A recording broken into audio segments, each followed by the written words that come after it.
Hi there folks, welcome to RRTV. My name's Bernie Weemers and we're coming to you live tonight from Oran Park for the Australian Online Sprint Supercar Championship, and we're here for 58 laps around here tonight, sprint race, and it's called the Oran Park 150.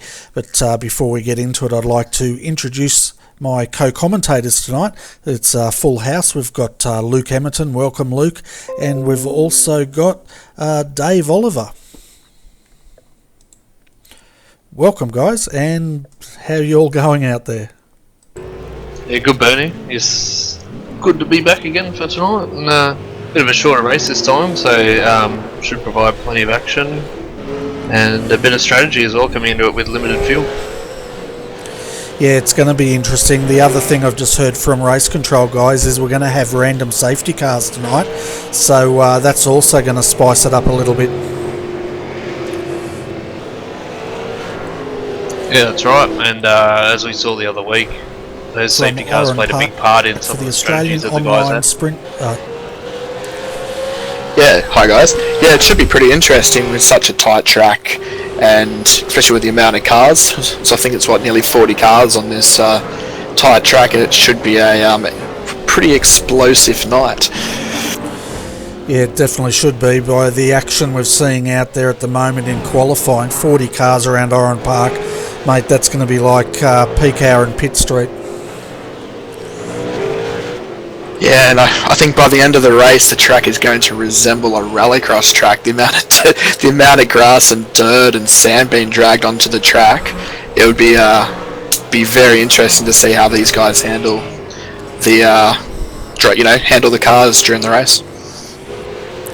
Yeah, it certainly will be, and at the moment guys, they're out qualifying. They've been out there now for 9.5 minutes. We've still got another 10.5 or 10 minutes 45 seconds, bit of a late one here.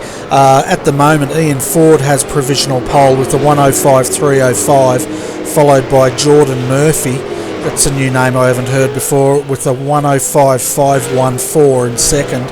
Luke Harvey sitting in third at the moment. Then we have David Moore and Bruce Keeley rounds out our top five at this stage. Yeah. Sorry, mate. Go on, Dave. Oh, sorry. Yeah, you touched on Jordan Murphy there. He seems to be one of the new up and coming guys in the ANZ team. So yeah, it should be interesting to see how he goes. He's got a pretty striking looking skin there, if you ask me. So it'd be interesting to see how he can handle the race tonight. Yeah, well, he looks like an exciting driver because he's definitely manhandling that car around here as he dives in the pits. That's the other thing tonight, isn't it, Luke? We're going to have to be mindful of the drivers anyway, is that pit entry. It can catch a few people out. Yeah, not wrong, Bernie, and found myself a cropper a few times in that pit entry. It's also quite hard because you're on the exit of the final corner there, and a few of the cars that are following, if they're quite close behind, they don't know whether you're going in or staying ahead, so sometimes you can end up with a big nose to tail trying to get into that pit entry, and I believe the pit speed limit is only like 40k an hour here, so it's absolutely ridiculous coming out of turn, or the final turn there, and then trying to jam on the brakes as you come in. It's quite a narrow entry as well. Yeah, and the other thing is the drivers are pretty much right out against that wall, and then you've got the pit entry, so the people coming into pits are going to have to be careful, or the people behind them, because you don't want them, as you said, a bit of a nose-to-tail action going through there. Yeah, I know that outside wall intimately. The amount of times that I've ended up in there, it's kind of funny. I know each little bit by name, so it is a very, very dangerous spot. You come out there, especially with worn tyres during the race. It's going to be, we'll probably end up seeing quite a few walls doing some taps or worse into there during the race. And the other thing, 58 laps around Oran Park. I tell you what, these guys are going to work up a bit of a sweat because there's not a lot of places you can actually rest around here, is there? No, there isn't. I did the OSR race during the week, and that was only about 50 laps. So it's a little bit longer tonight, but far out. It's mentally draining, this place, because like you said, there's nowhere for you to actually rest. Like, you get about a 2-second rest, and then you're diving into turn 1. Yeah, and then it's pretty much full on as we see another 2 cars into the wall. And I think that's going to be the name of the game tonight: survive all the crashes and be there at the end. But Luke, what's your experience around Oran Park? Have you driven here much? Yeah, did a lot of. Seemed to be on the V8 calendar a lot when I started a few years ago, being only quite new to the server, and yeah, it's very tricky. But over the years where they've progressed with the track and all that kind of stuff, and a few updates to track surface and stuff like that, it's found a lot more speed, and also as the cars have progressed as well. But yeah, definitely that turn 1 is the trickiest. Coming into turn 1 too complex before the bridge. It's just so hard to go any kind of 2 or 3 car wide through there. It's almost impossible, and most of these guys will be looking to brake pretty much at the end of the pit wall and dip the car in just slightly.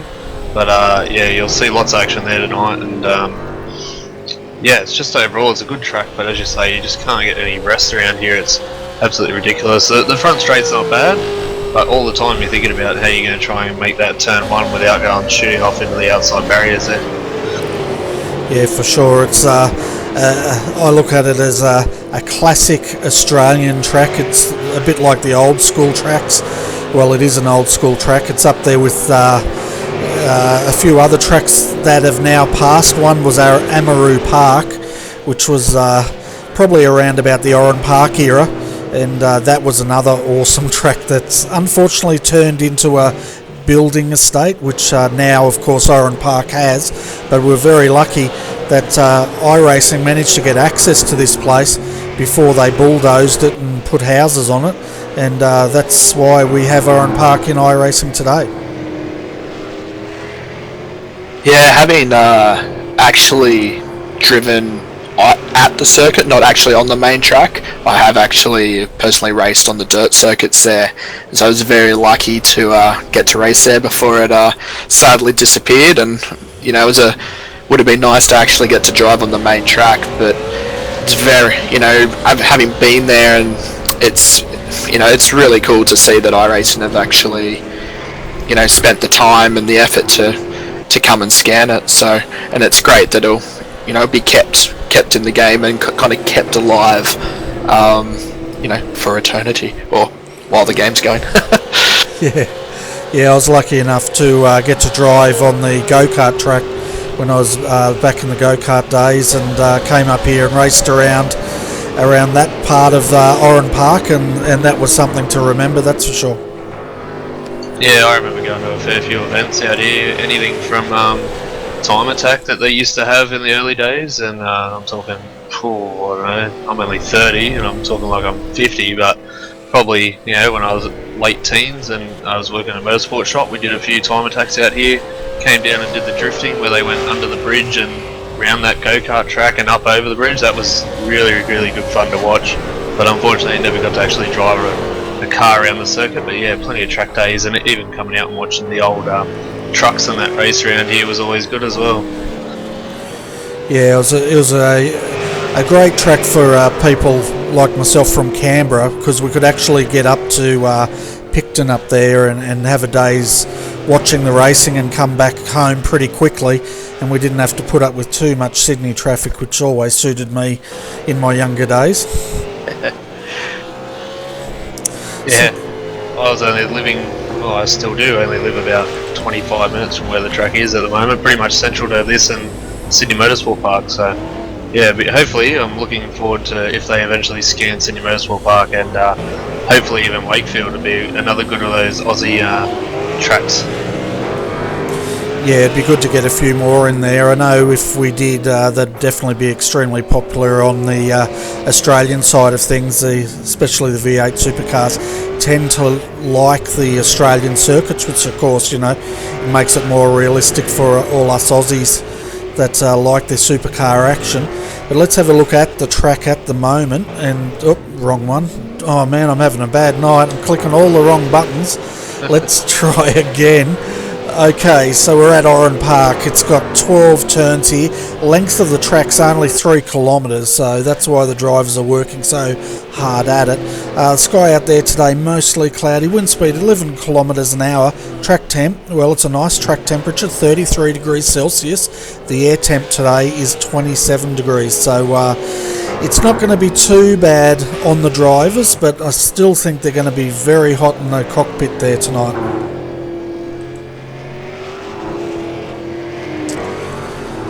Yeah, I'm just looking at the timing board at the moment, and it's still Ian Ford on top with the ARA driver, with ANZ Jordan Murphy in second, and another ARA driver, Luke Harvey, in third. So there hasn't really been, other than Tyson Williams, who's popped up to 5th place, there hasn't really been too much of a shake-up up in the top handful so far.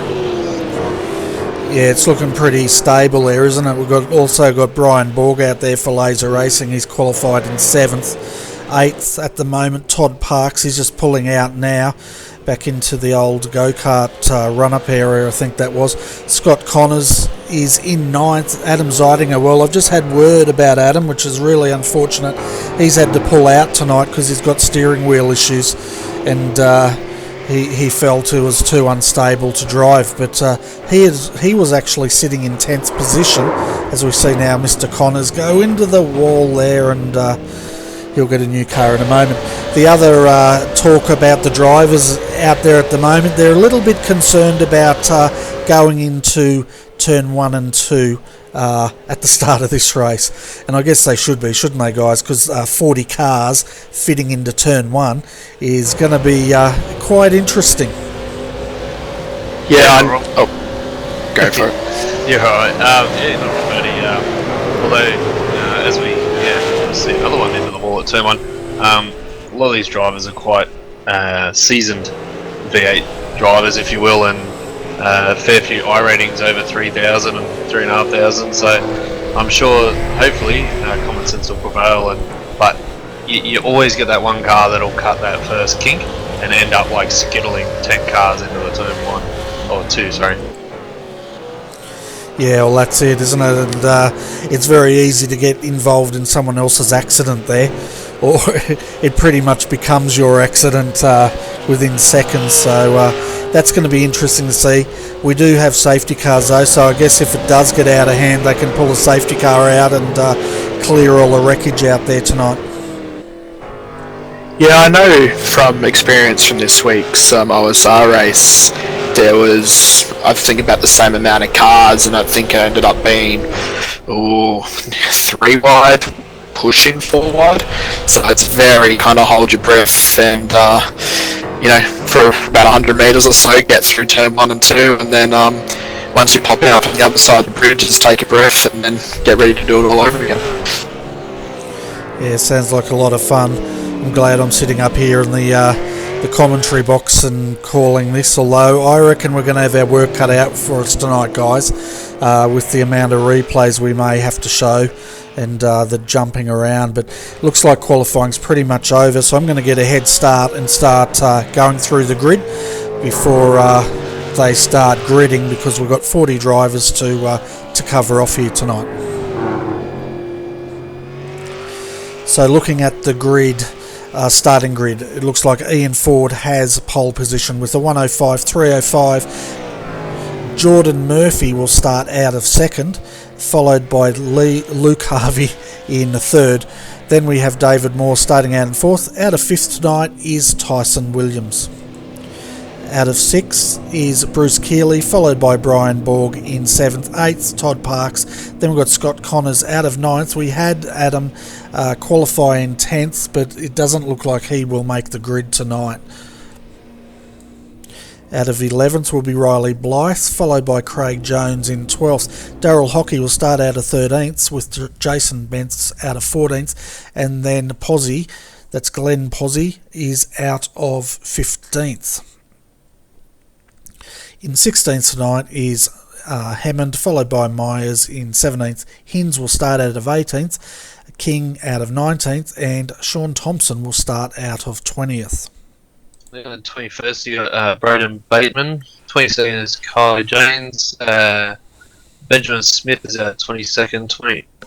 He's 23rd. 24th is Jaden Borg. 25th, Daryl Carter. Daniel Orkin in 26th. Peter Sattler in 27th. Adam Wyburn in 28th. Carl Sloggett in 29th. And Brenton O'Brien is in 30th.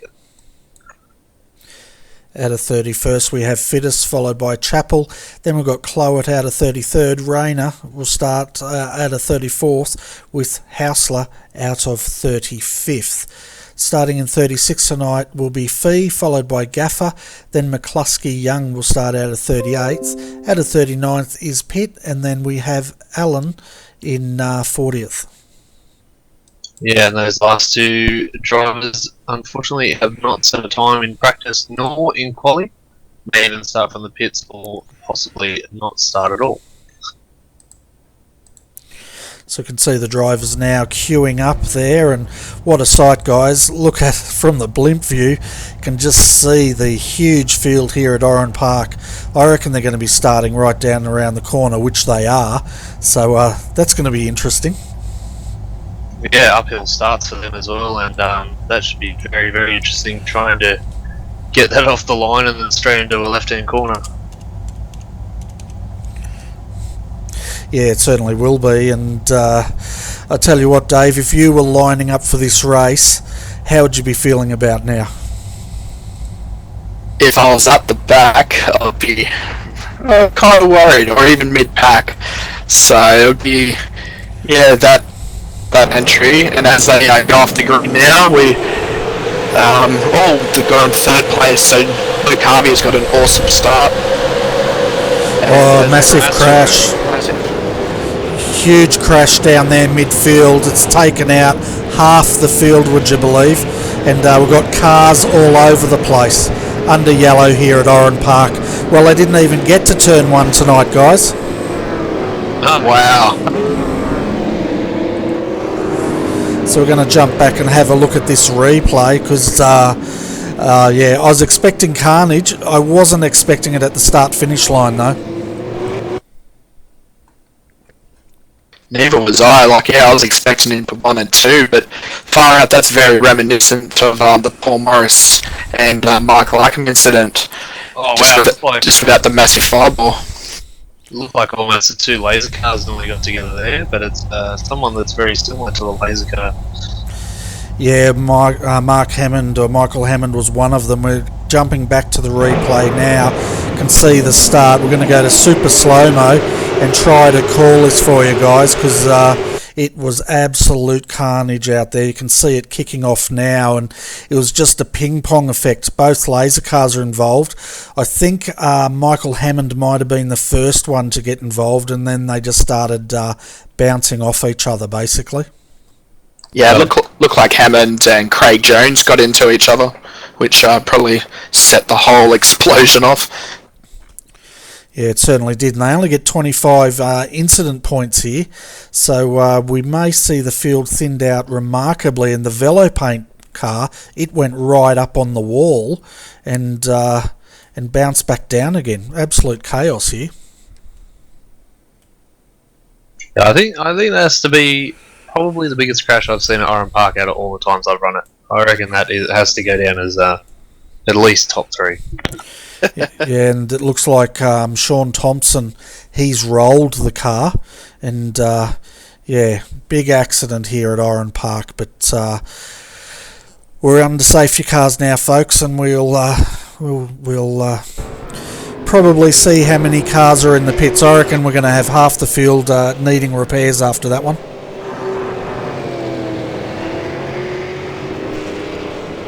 Yeah, it will be interesting to see. Probably, if I was them, especially from that half back field, I would be jumping in the field for sure.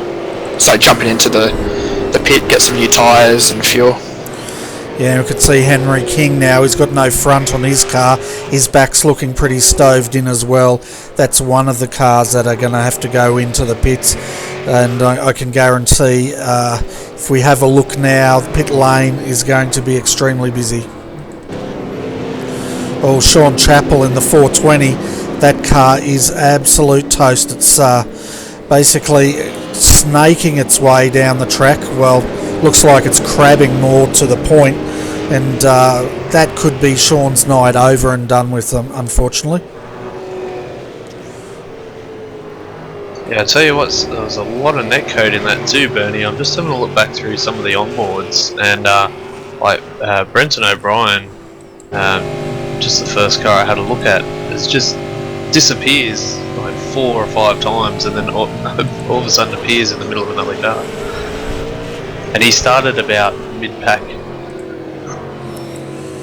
Okay, we might jump back and see if we can work that out. Troy Allen was one of the others that was involved in that incident as well, I think. Well, I reckon it might be quicker to call who wasn't involved in that incident, and that was probably the front 10 cars. Yeah, that's right. And even looking back at that, the next guy I had a look at, which was in a very similar spot to Brenton, they all started flashing as well. I don't know if even maybe the server had some sort of meltdown, and with the amount of cars and carnage that was going on, because it just seems like everyone flashes almost at the same time in that rear group. Yeah, could have, but I'm having a look at some of the cars that were involved in that. Michael Hammond, he's brought his car into the pits. Henry King, another one. Brady Myers, Daniel Ackland was involved. Glenn Postlethwaite also. Braden Bateman, heavy damage to his car, and it doesn't look like he will be coming out anytime soon. Darryl Carter, another one that was affected, but he's had that car repaired. Sean Chappell, he's in taking service as well at the moment. Shane Rayner was involved, as was Kai Sloggett, and the other one that's also received service and going slowly down the start-finish straight is Thomas Hinds. Bernie, I reckon my survival of the race so far, if you go to number 91 Benjamin Smith and go to his roll bar and just play it from the start, he somehow avoids about 20 cars and just put his car through gaps that shouldn't even be there. That was quite an amazing little survival he did there. Okay, so I'll try and jump us back there. Yeah, safety car is in this lap. Oh, they're just going to have to wait. Tell them to do another couple of laps. So just going back and see if we can pull this in. And how many minutes do I have to go back to get this replay? 8 minutes. Well, that's time. 8 minutes. Okay, sorry about this, folks. I can only go back 60 seconds at a time. So, looks like we might get that. Where's the safety car? We're going to have time to have a look at this. Last corner. Last corner? Yeah. Alright, well that was a big waste of time. Let's get back into racing here. And, Alright, well anyone that can, that's in our chat, they can actually get in the server and watch a replay. I suggest you get back into it. Okay, and we're off. yeah, we'll definitely cover that off a bit later, but I'm just going to restart my overlays and then we'll call it. But while I'm doing that, guys, can you call the race? Yep, we've had Ian Ford get out to and pull at least a 6 to 8 car gap as he's going into turn 3, and we have all the other cars that all seem to be pretty clear through that corners so far. So your top 5 at the moment, folks. We've got Luke Harvey leading in the Logitech entry, David Moore sitting in second, Jordan Murphy right behind him under a lot of pressure now by Ian Ford, and we'll expect to see Ian climb through this field fairly quickly, I think. Tyson Williams, though, he's not letting Ian go, and that's your top 5 as it stands.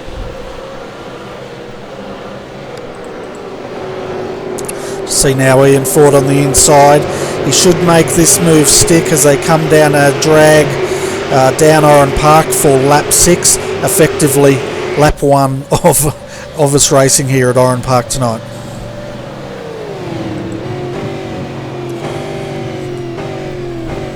Yeah, we've had a few other passes into the last corner with one of the laser cars. Yeah, there was Scott Connors there. He just got past Brian Borg, so he's moved up to 6th. And Scott Connors is a pretty exciting driver, isn't he? Sorry, we've had Benjamin J. Smith has been turned around under the bridge. It looked like by one of the laser cars, so I'll have a quick look back and see how that started. Yeah, so he didn't escape that one by the looks of it. We're just jumping back to the replay. They're going side by side. Yeah, it was Michael Hammond. It looked like a bit of netcode bumping, and yeah, unfortunately, Benjamin J. Smith got the raw end of that stick. Certainly did, but they went side by side of the Marshals post there, and I'll tell you what, the Marshals would have had to dive for cover seeing those two coming at them. Oh yeah, for sure. So back to live pictures now, folks. It looks like Luke Harvey, he's got 9/10 of a second gap. David Moore second, but Ian Ford, as I predicted, he's already up into third and looking at trying to get into second position. And we saw Ian last week have a good charge through the field at one point, so definitely another solid drive from him tonight. He's looked good so far, and make for some good action in a short period of time once he catches these front two. Yeah, certainly. I reckon he'll get through David reasonably quickly, but then he's got his teammate further up ahead. But we're just riding with Ian at the moment. You can just see the wheel work. We'll actually stay on board with him for this lap, folks, and just look at how much he's got to wrestle this V8 Supercar around Oran Park. See, 5th gear, 3rd, 2nd into turn 1, 1st gear, and I tell you what, Dave, have you've done a bit of V8 Supercar driving. Just how hard would it be to drive one of these cars around this track? It's pretty hard. It's not like your traditional circuit, so you got to kind of treat it like the track's wet. So you don't spend a great deal of time full throttle here. It's a lot of the time for myself. You know, you're trying to limit the wheel spin. You're trying to just do ever so slight, inputs just to make sure that the car doesn't slide off the track. And even then, you come up through some of the back end of the the track, and you're like part 3/4 throttle. So it's trying to kind of dance on the edge of a cliff nearly. It's very entertaining. You do work up a sweat. You certainly do. And the other thing, some of these corners, like the last, you come over the hill, that S-bend type corner, a lot of that you've got to commit it to muscle memory, because you cannot actually see the circuit until you get over the top of the hill, and it sort of just appears, and you just hope that you've actually got it right. Yeah, especially, part way through this race, like you said, you got to really commit, and that you come there with worn tyres, or someone's been off the track and sprayed a whole heap of dirt across there. You come across there all light, and you're nearly making pizzas. Your hands are going all over the place. Yeah, we're on cockpit cam here, and you'll see exactly what I mean here, folks. As they come up over this part of the track, it's absolutely blind, and they've just got to have that inside left wheel positioned just to clip that ripple strip, and if you get that, you pretty much know you're not going to hopefully hit the wall at the other end.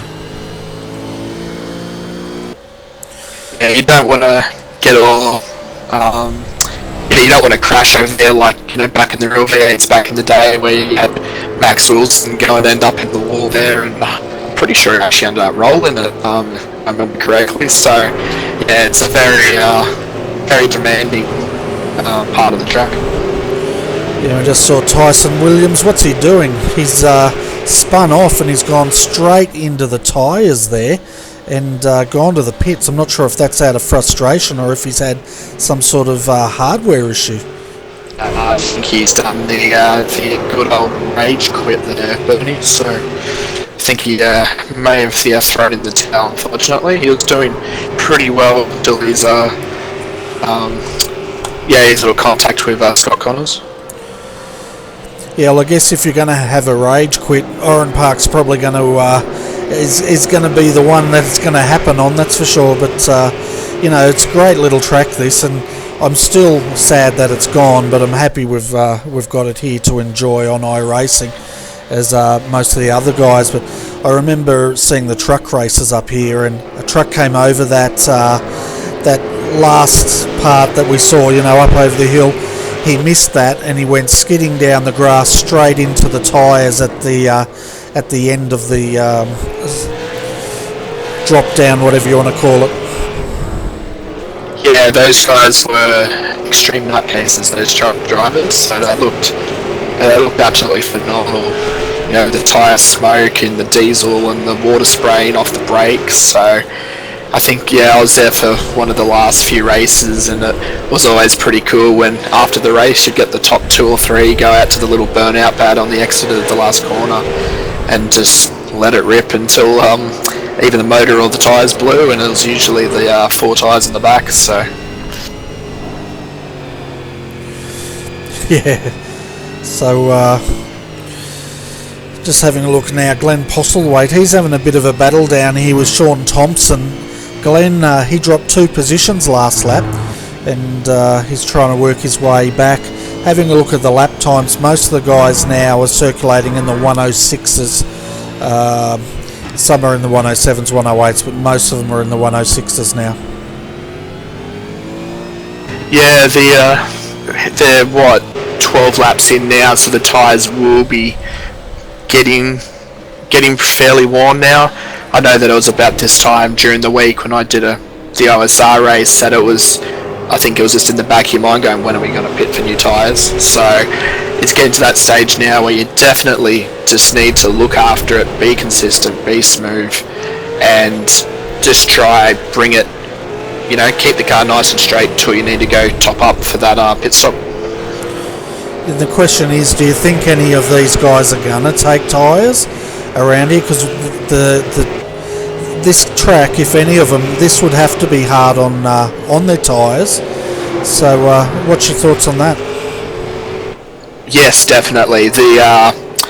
With how quickly the tyre change is now, they would be pretty silly to not take tyres, and with the amount of fuel that they need to take, which is, I think it's kind of around 50 to 60 litres, they would definitely need to take tyres. And even if we did see another safety car later on, I wouldn't be surprised if everyone dived in.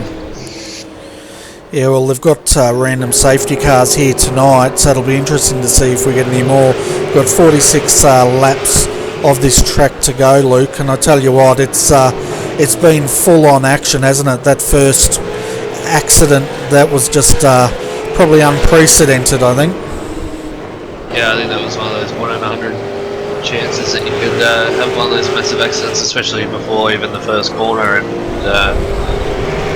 definitely no respite even for the commentators here, with 3 of us trying to watch all the action, and Oran Park being such a short track,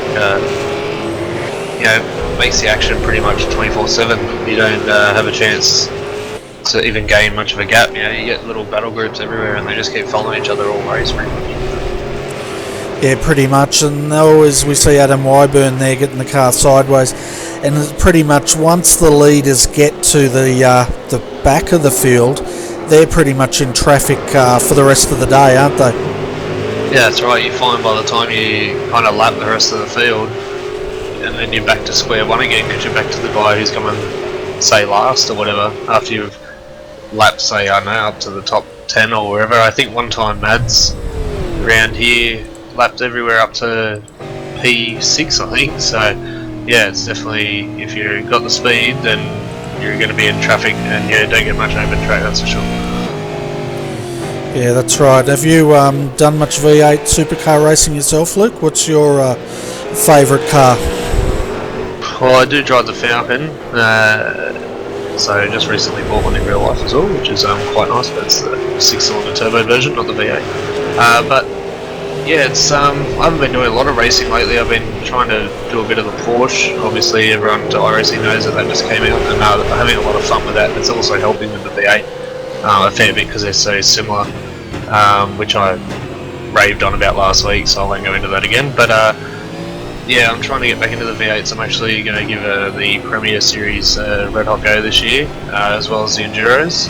Which I was a bit lazy with last season. Last year I didn't do a lot. I kind of was in and out of the V8 a fair bit. So yeah, this year going to concentrate mainly on the Prem Series as my main one. I'm not doing OSR Dev Series like I did for the last few seasons, and I'm also not doing OSR on a Wednesday night. So yeah, main concentration now is a little bit of enduro racing with the team, and then also in the GT cars, and then obviously, yeah, the online Premier Series, and then try and give that a red hot go and try and make top split every week. But yeah, fantastic, and I'll definitely be interested to see how you go with that, because that is, as they call it, the Premier Series. It's a top Australian V8 Supercar series. It has been for a very long time, and V8s Online do a fantastic job at bringing all the action, folks. So if you like your V8 Supercars, check out V8s Online on Facebook and find out what the race schedule is.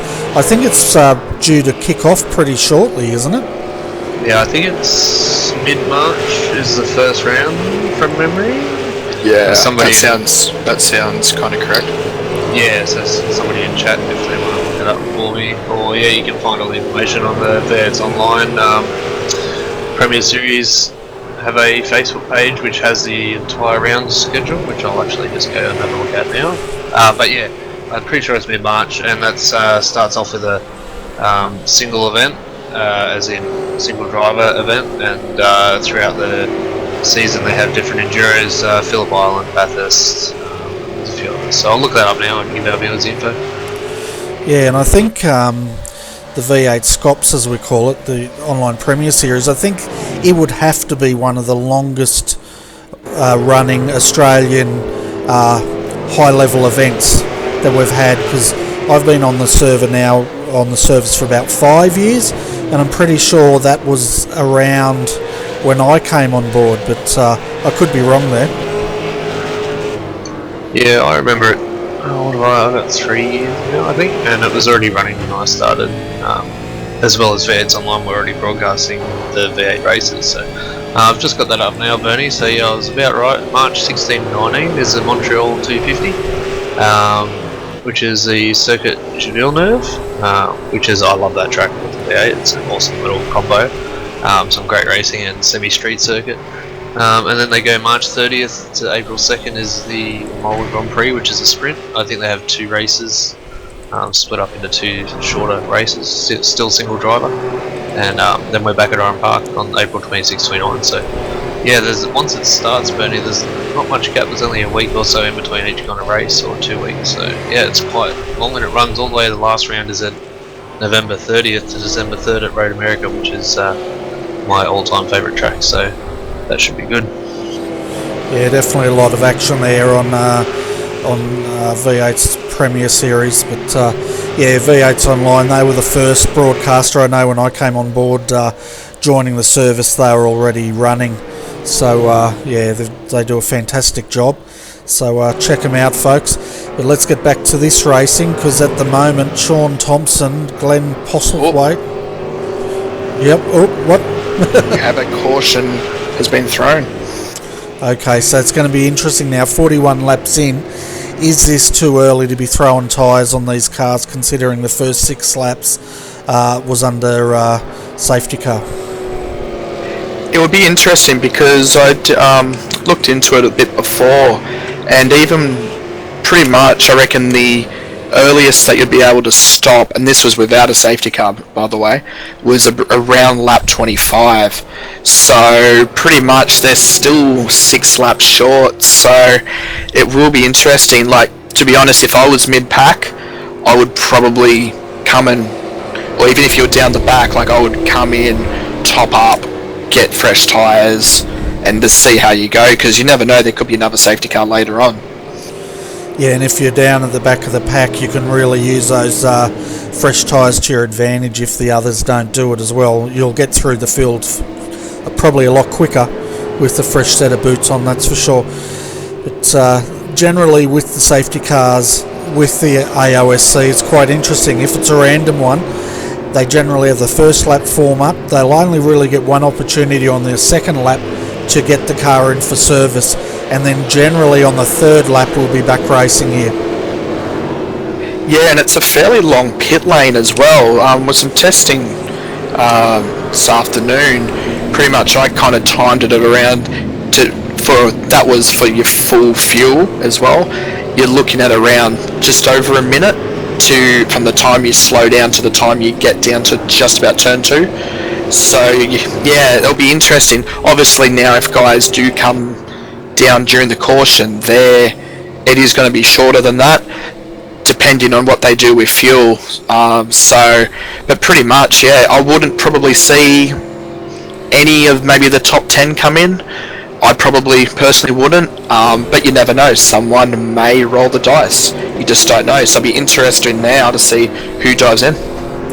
Yeah, well, we can see our leaders now. Luke Harvey, David Moore, all coming down. They're all foxing, and looks Luke Harvey's in. So is Ian Ford. Jordan Murphy's following him. And I tell you what, David Moore, well, he stayed out. I think he couldn't get in by the time everyone came in. But look at them now. They're streaming into pit lane. Wow, I was not expecting that. I would have thought that there would have been at least the top 10, top 12 would have stayed out, because really they only need like another, say, 6 laps, half a dozen laps or so to make it home. So it'll be interesting. That this is going to be a great night, because you just don't know, because pretty much these guys now will potentially have to stop again, where you got, especially if it goes green the whole way, where you look at David Moore in the SSR car, he could, just do a one more stop, but it will be interesting to see how it goes. Certainly will. I reckon we've just about had most of the field in there at the moment. The people that did stay out, Mark Fee, David Moore stayed out, Nick Hausler stayed out, so he's going for position here, and Thomas Hinn stayed out. Everyone else pitted. So just about the whole field took service here. I'll tell you what, Benny, around here as well, you've got to be careful when you do your pit stop during the race. With a minute 5 lap, say, or minute 6, 7 that they're doing now, with my experience around here driving, you pretty much go a lap down almost, unless the leader pits at the same lap as you. So they've got to be real careful here that they don't get caught out, because the field is going to get bunched up, and yes, Ian and all of them will be held up by a lot of slow traffic that's in front of them. But with the wave rounds as well, they've just had wave rounds, so they're going to be close. As we can see, the Logitech cars now are only 2 cars back, so he's going to be pretty stuffed here once he pits, unless those ERA cars have to do a double stop. Yeah, and I think that was at the back of the mind of a lot of the drivers, and we're back to green. That's what I was saying, that you only get one choice. Another driver's dived into pits now, but he's going to suffer big time. At the moment, David Moore leads. We've got Luke Harvey, Ian Ford, Scott Connors throwing it down the inside there with Jordan Murphy. This is when you hold your breath, isn't it? Turn 1, and hopefully the guys are going to get through here cleanly. Yeah, like, you look at it, nearly everyone has pitted, and so you got Dave Moore that is now, far out. He would be very worried right now, because with a whole pack of cars with fresh rubber on, and he's running around on tyres that are now 21 laps old. Like, it'll be very interesting now, because I reckon that these guys, the pack behind that just pitted, I reckon they're going to be about 4 or 5 laps short on fuel. And that's about 10 litres, but I do reckon that there could be some guys that could take that gamble and nearly save that amount of fuel. But it's going to be a roll of the dice, and if you're going to save the fuel, you need to commit now. Like, you can't worry about it in 10-15 laps. Like, you need to commit to that strategy now and hope for the best.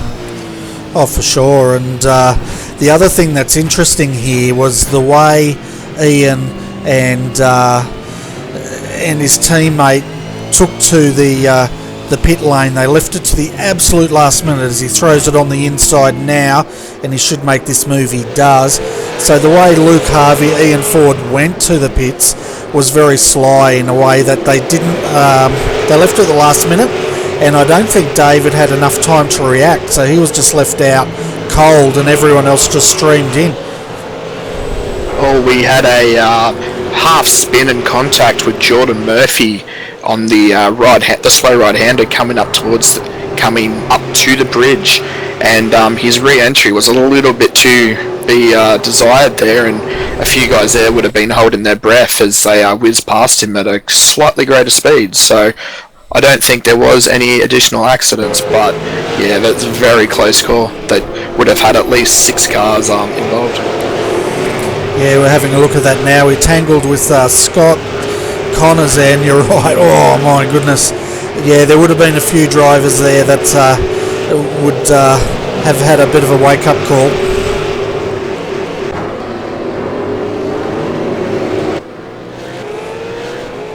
Yeah, I'm looking at the front pack at the moment. You've got... there's been another half spin. Ow. Yeah, that was David Moore, and Ian Ford gave him a bit of a touch, and there's a crash, not a crash, a touch across the top. I tell you what, David Moore is getting his ears boxed here tonight. Yeah, everyone's been a little bit cheeky with the fresh rubber and diving on him, and yeah, he's not very happy by the sounds of it. But that's what happens when you're running around on old tyres, when everyone's running around on new. But it actually looks like Ian Ford has actually redressed that position, so good on Ian for that. Great sportsmanship. Yeah, he has redressed it, and he's dropped down to 6th to do that redress, and yeah, that's good sportsmanship. But now he's got the work cut out for him to get back up there. But you know, Ian, he's a great driver. He's got fresh boots on his car, so this is when the advantage of fresh rubber will really come into play, I guess, for him. But saying that, everyone else is on fresh rubber except for poor Mr. Moore here. Yeah, and the winner out of that whole situation seems to actually be Scott Connors. It's good to see him back on track. I haven't really seen him for a little while, so at the moment he's actually jumped up to 2nd place, so he's sitting about 2.5 seconds off Luke. There is a lap car in between Luke and Scott, but yeah, he's actually doing pretty well. I did see him in practice earlier, and he was actually doing some impressive times, so it will be interesting to see how he goes in the long run, because everyone's kind of seems spaced out now, so as long as everyone now kind of looks after their tyres now, yeah.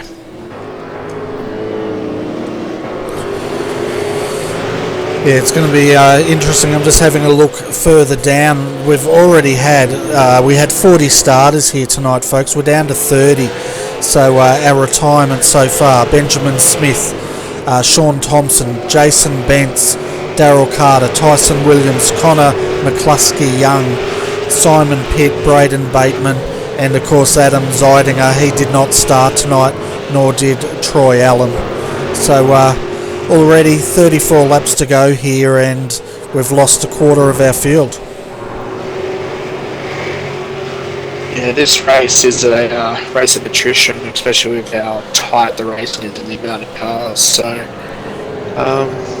but yeah, it's you know, you're pretty much going to expect that with a track like this.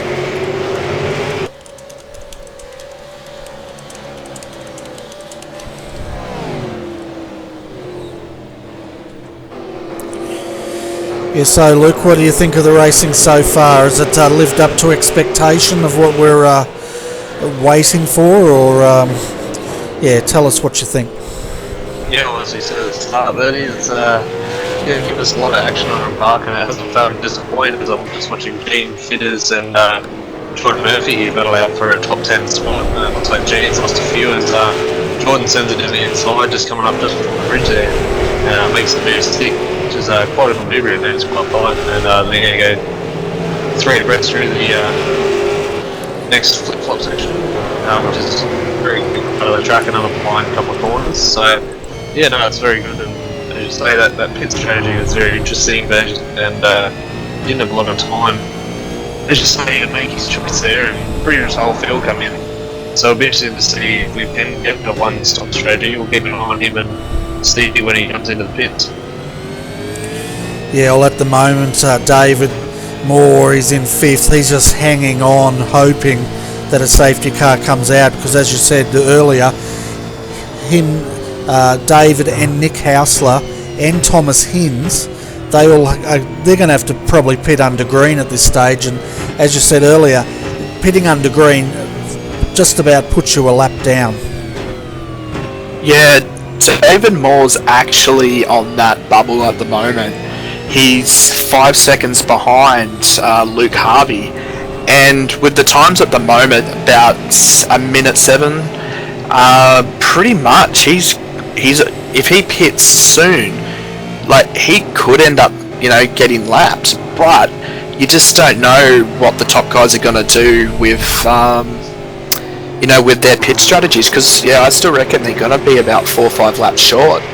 So yeah, it's going to be very interesting to see how it plays out and how David comes back into the traffic, because he's going to have all the blue flags once he comes out, but he will have the fresher tyres, because at the moment he is even on 27 lap old tyres. David Moore actually was quicker than the leader Luke Harvey that last lap, which is bloody impressive. Oh, it certainly is, and I guess what he's playing at the moment is he'll probably just tuck in there behind Brian Borg here and bide his time, really, because if he can stay out there on these old tyres, when he does pit, he'll have fresh rubber, where the other guys will probably just do a splash and dash and keep their old rubber. So the race could very well come to him if he can just hang on until he can make that stop, preferably under a safety car. Well, yeah, he would be hoping and praying for that. That is for sure. Like, so pretty much, like, I reckon he's probably got about 20 litres left in his tank right now. The 2 safety cars has helped with that, but yeah, he's on. Yes, he is on old, pretty much worn out tyres, but he's got very light car right now. And again, he was only 0.02 off the leader, Luke Harvey, that lap. So he's doing a really commendable job right now of babying and looking after those tyres. Oh, for sure. And I tell you what, just looking at the movers and shakers here, one of those big movers is Gene Fitters here. He has come from 31st up to 9th position for PRA here. Doing a fantastic job. Spoke too soon, hold on to it. I thought he was about to get drilled by Craig, in which case it's always the way with us commentators, isn't it? We talk someone up and then they get into strife. Yeah, the old commentators curse them, Bernie. Yeah, it seems that we get accused of that a lot, but yeah, good on Gene Fitters at the moment. Looking strong. He's lapping in the 107s. He's got Craig Jones, Henry King behind him, so he's in good company here. But tell you what, jumping that many positions in that much carnage is a pretty good going. Yeah, we're actually... Oh, sorry, mate, go for it. Yeah, right. Yeah, he just looks like he's got a few cross cars, so we can tell he's come from a fair way back, and he's just been doing a good job trying to avoid all the carnage at the start. And he would have been really dancing at seeing all those cars go around in front of him and having a good gap to go through. Yeah, for sure. And at the moment, having a look, he was one of the cars that has pitted, so he's on. Well, I don't know if he's on fresh rubber. I guess looking at the pit strategy, I think last time we worked out they can pretty much take tyres and fuel at the same time, but could they do it in, say, 17 seconds? I think the answer last week was they probably could. Yeah, it's fairly quick now. You can actually do a tyre change in about 8 seconds. Ever since they updated it with this Car of the Future car, it used to be a lot longer, but now it's about 8 seconds. So, if you did have, if you were one of these guys, or most of the field, you would probably, some guys will probably change tyres, some will, may stay on the warmer rubber, but, you're probably going to have to at least add maybe about 12 litres, maybe 10 to 15 litres of fuel. So it's probably on that borderline of actually putting your pit crew to work and changing to fresh boots. I'll tell you what, sorry, while that was happening, Craig Jones just got into the back of Gene Fitters there, who were just talking up into turn 2, and these guys are going to go too wide over the bridge, which is not a great around here. As they somehow make it work, but Craig has just been absolutely aggressive that last lap, and now Gene's going to lose out here again, but he's got the inside on the switchback, and he'll also have the inside line now for turn 8, I believe, or 9, which is the uphill around here. But yeah, Craig Jones just absolutely aggressive that entire last lap, and gave Gene a bit of a Morse code into turn 2. Yeah, and we can see now Gene is still trying to settle down the field behind him, because V8 supercars, like any racing drivers, when they see something like that happens, all of a sudden they go, great, that driver's rattled, he's vulnerable, let's all just attack him. That's what they're doing at the moment. And Glenn Pozzi behind him, there's left, right in his mirrors, but unfazed by that, Gene's kept the car straight, and he's gone around a slower car there, one of the Beyond Blue cars. It's not going to work through there. Squeeze, thread the needle, if you will. That was actually Nick Heisley coming out of the pits. So, unfortunate there, but it doesn't look like there's too much damage on Pozzi, but you can see by the attitude coming up to the bridge, he's, not too happy about that. So, it would be interesting to see, because, he's fairly aggressive, and wouldn't be surprised if he can keep his composure. Oh, nice drift by Henry King there behind Glenn Pozziwave. Yeah, he's in that Autobahn livery, and if I recall, that was an old livery off one of the old Commodores at one stage, and looks quite good in the Falcon, actually.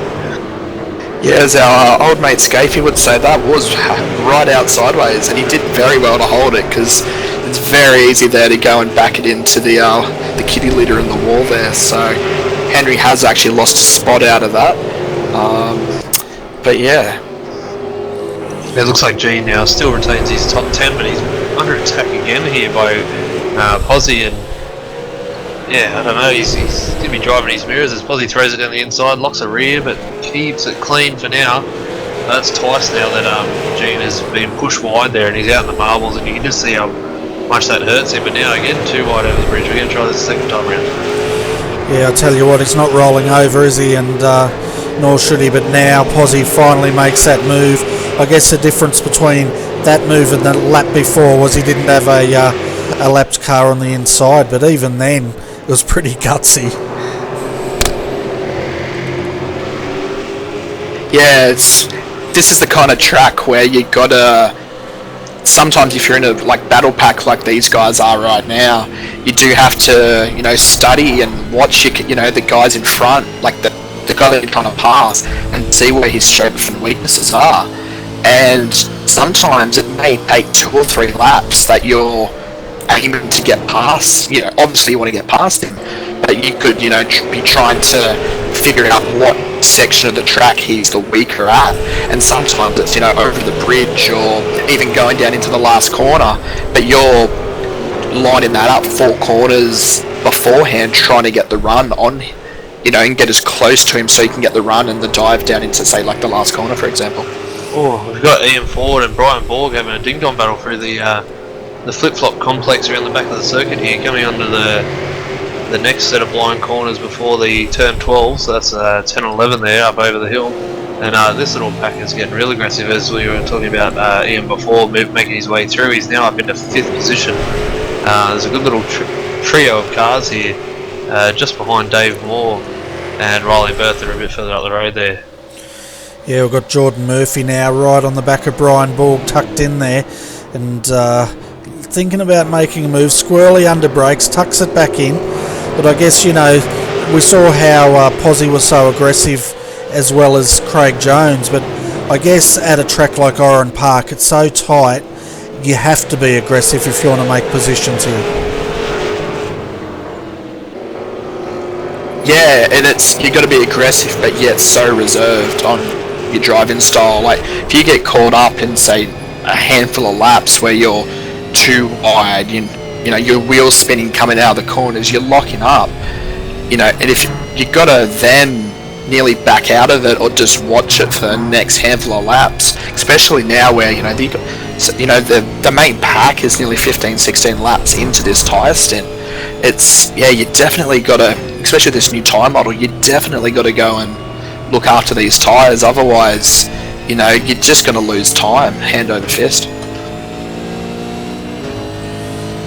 Yeah, well, if there's any place you can lose a lot of time, it'd be a place like Oran Park, because it's such a technical track, and as we said, not a lot of room to move as far as relaxation goes. But your top 10 at the moment, folks, we have Luke Harvey in first, but Scott Connors, Scott's actually making ground on him. He's made a 100th of a second last lap, so he's within 6/10 of the lead.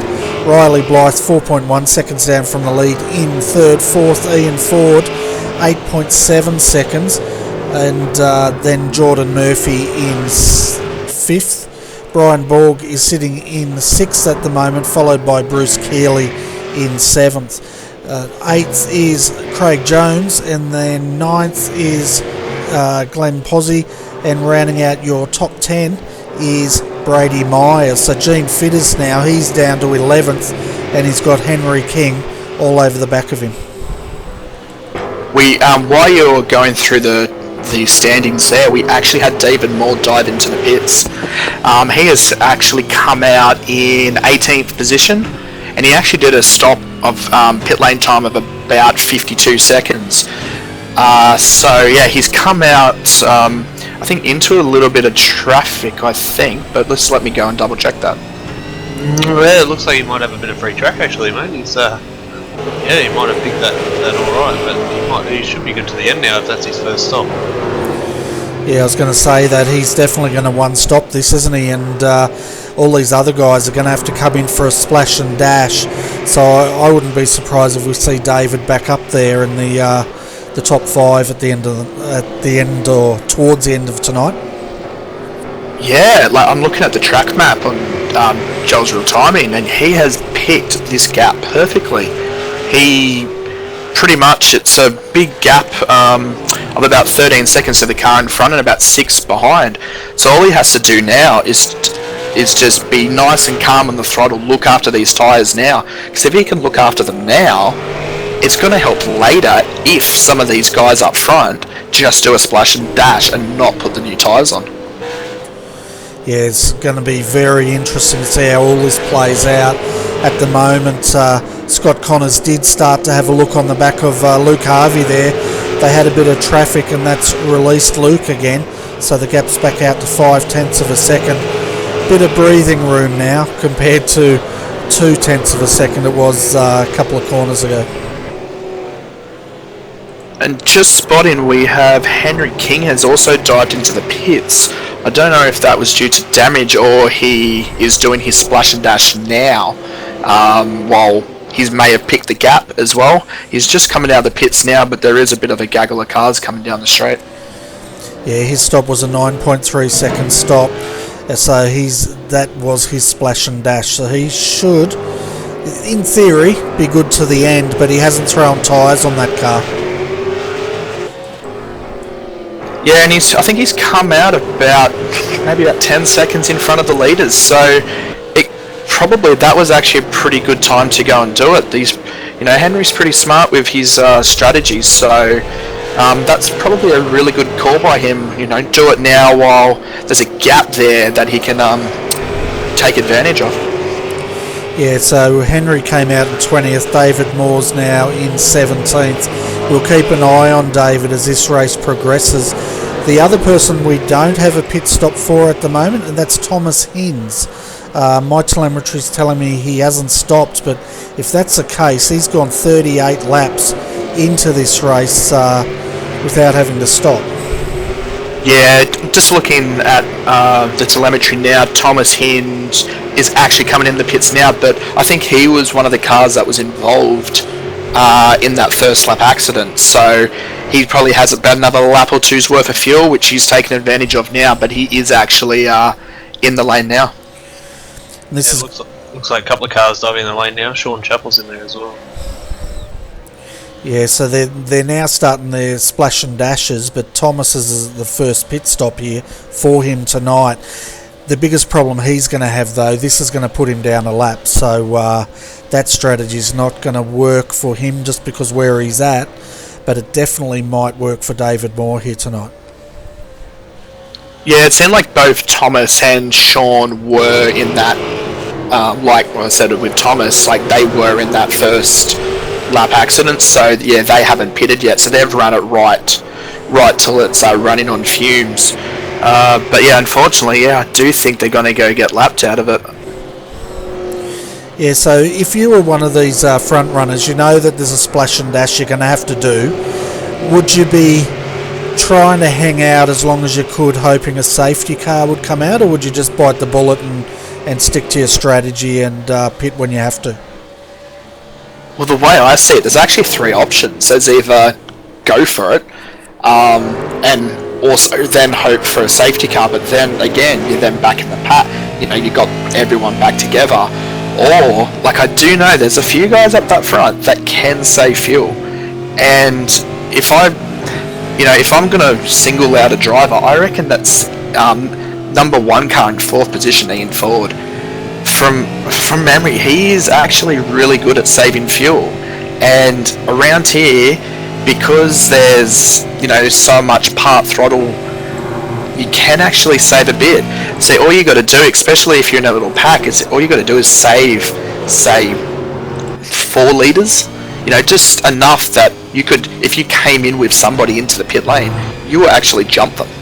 So especially with it being so tight, yeah, I reckon most guys will be going for it, but I reckon there's going to be a few jokers in the pack that are actually going to go and roll the dice to save fuel. Yeah, well, you're right. I think there will be a few, and I'm just we're riding with Ian now. He's basically rolling it into turn 1 and 2 here, so you might be onto something there, Dave. Yeah, and it's especially into 1. Like 1 and 2, you can lift off fairly early, where the braking zone, like Luke mentioned earlier in the broadcast, is about the end of the pit wall. That's around the kind of the zone that you brake. But you pretty much, if all you got to do is lift off, say 100 meters, 50 meters earlier, so a second or two, and if you do that early on, even if you save, say, 0.3 a lap, it does add up. But even then, looking at his times, he's still matching Luke in the lead. So he could still be fuel. So he still could be fuel saving, but he can. Some drivers can actually be still quick. Yeah, we're just having a look now at Scott here as he puts it up the inside of the 006 car. Doesn't make the move. I was interested to see how he was approaching turn 1. I have a feeling Ian is just rolling it in there. Don't know what's happening here with Scott, but he's just run off the circuit. Interesting you say, Bernie, with Ian, just watching him into all the corners, pretty much he's rolling off early, so definitely looking to save some fuel. Just having a look at here, Scott Connors, we were riding with him and he did a bit of a wiggle and then he ran off the circuit, and it was very bizarre.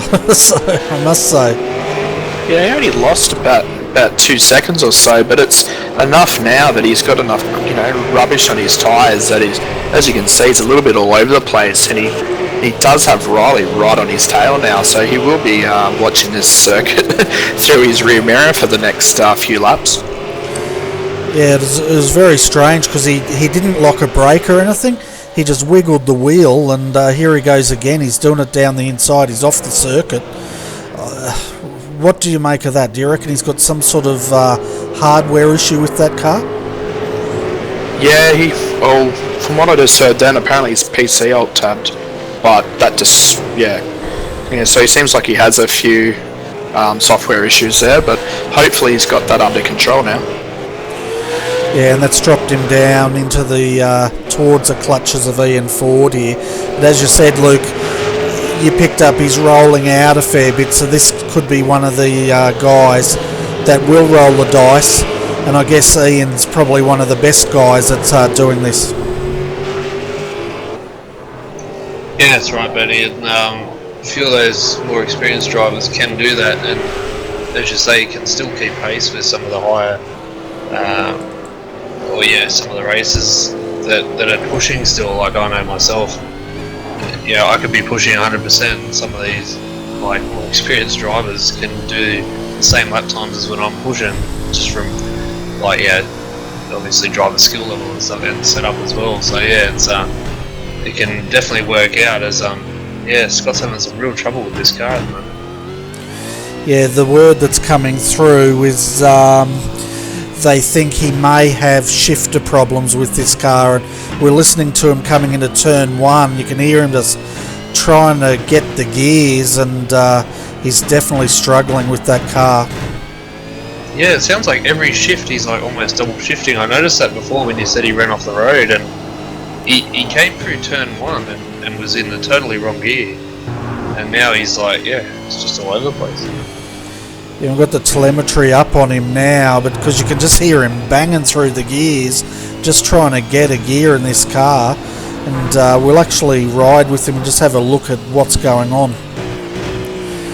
Yeah, it's jumping from 3rd straight into 2nd. It's like he's bringing it in. Yeah, easy way to blow an engine doing that, that's for sure. I don't think iRacing has brought in full mechanical failures yet as far as gearbox goes. I know you can blow an engine if it overheats and stuff, but I think that might be, as you say, more of a hardware issue. And as a lot of these races run a separate sequential shifter and stuff like myself, your wheel can be working fine, but your controls are, your shifter's totally different on a different USB port. So, but it still sounds like he's having issues as he exits pit lane now.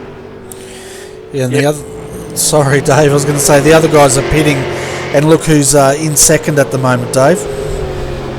Yep, it's Mr. Ford. So it will be interesting to see. Like, even if you just saved a few litres in this process, he may be able to jump some of these guys.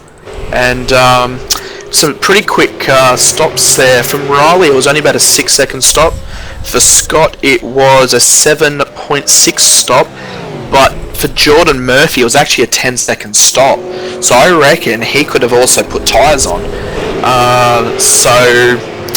But he's lost that bit of track position. So he could be one to watch, especially catching up to Riley and Scott, who was 2nd and 3rd at the time. Yeah, and just up the track from Jordan Murphy is David Moore. He's now up into 10th position. Yeah, and we have Glenn Pozzi as well as in the pits. But yeah, if I was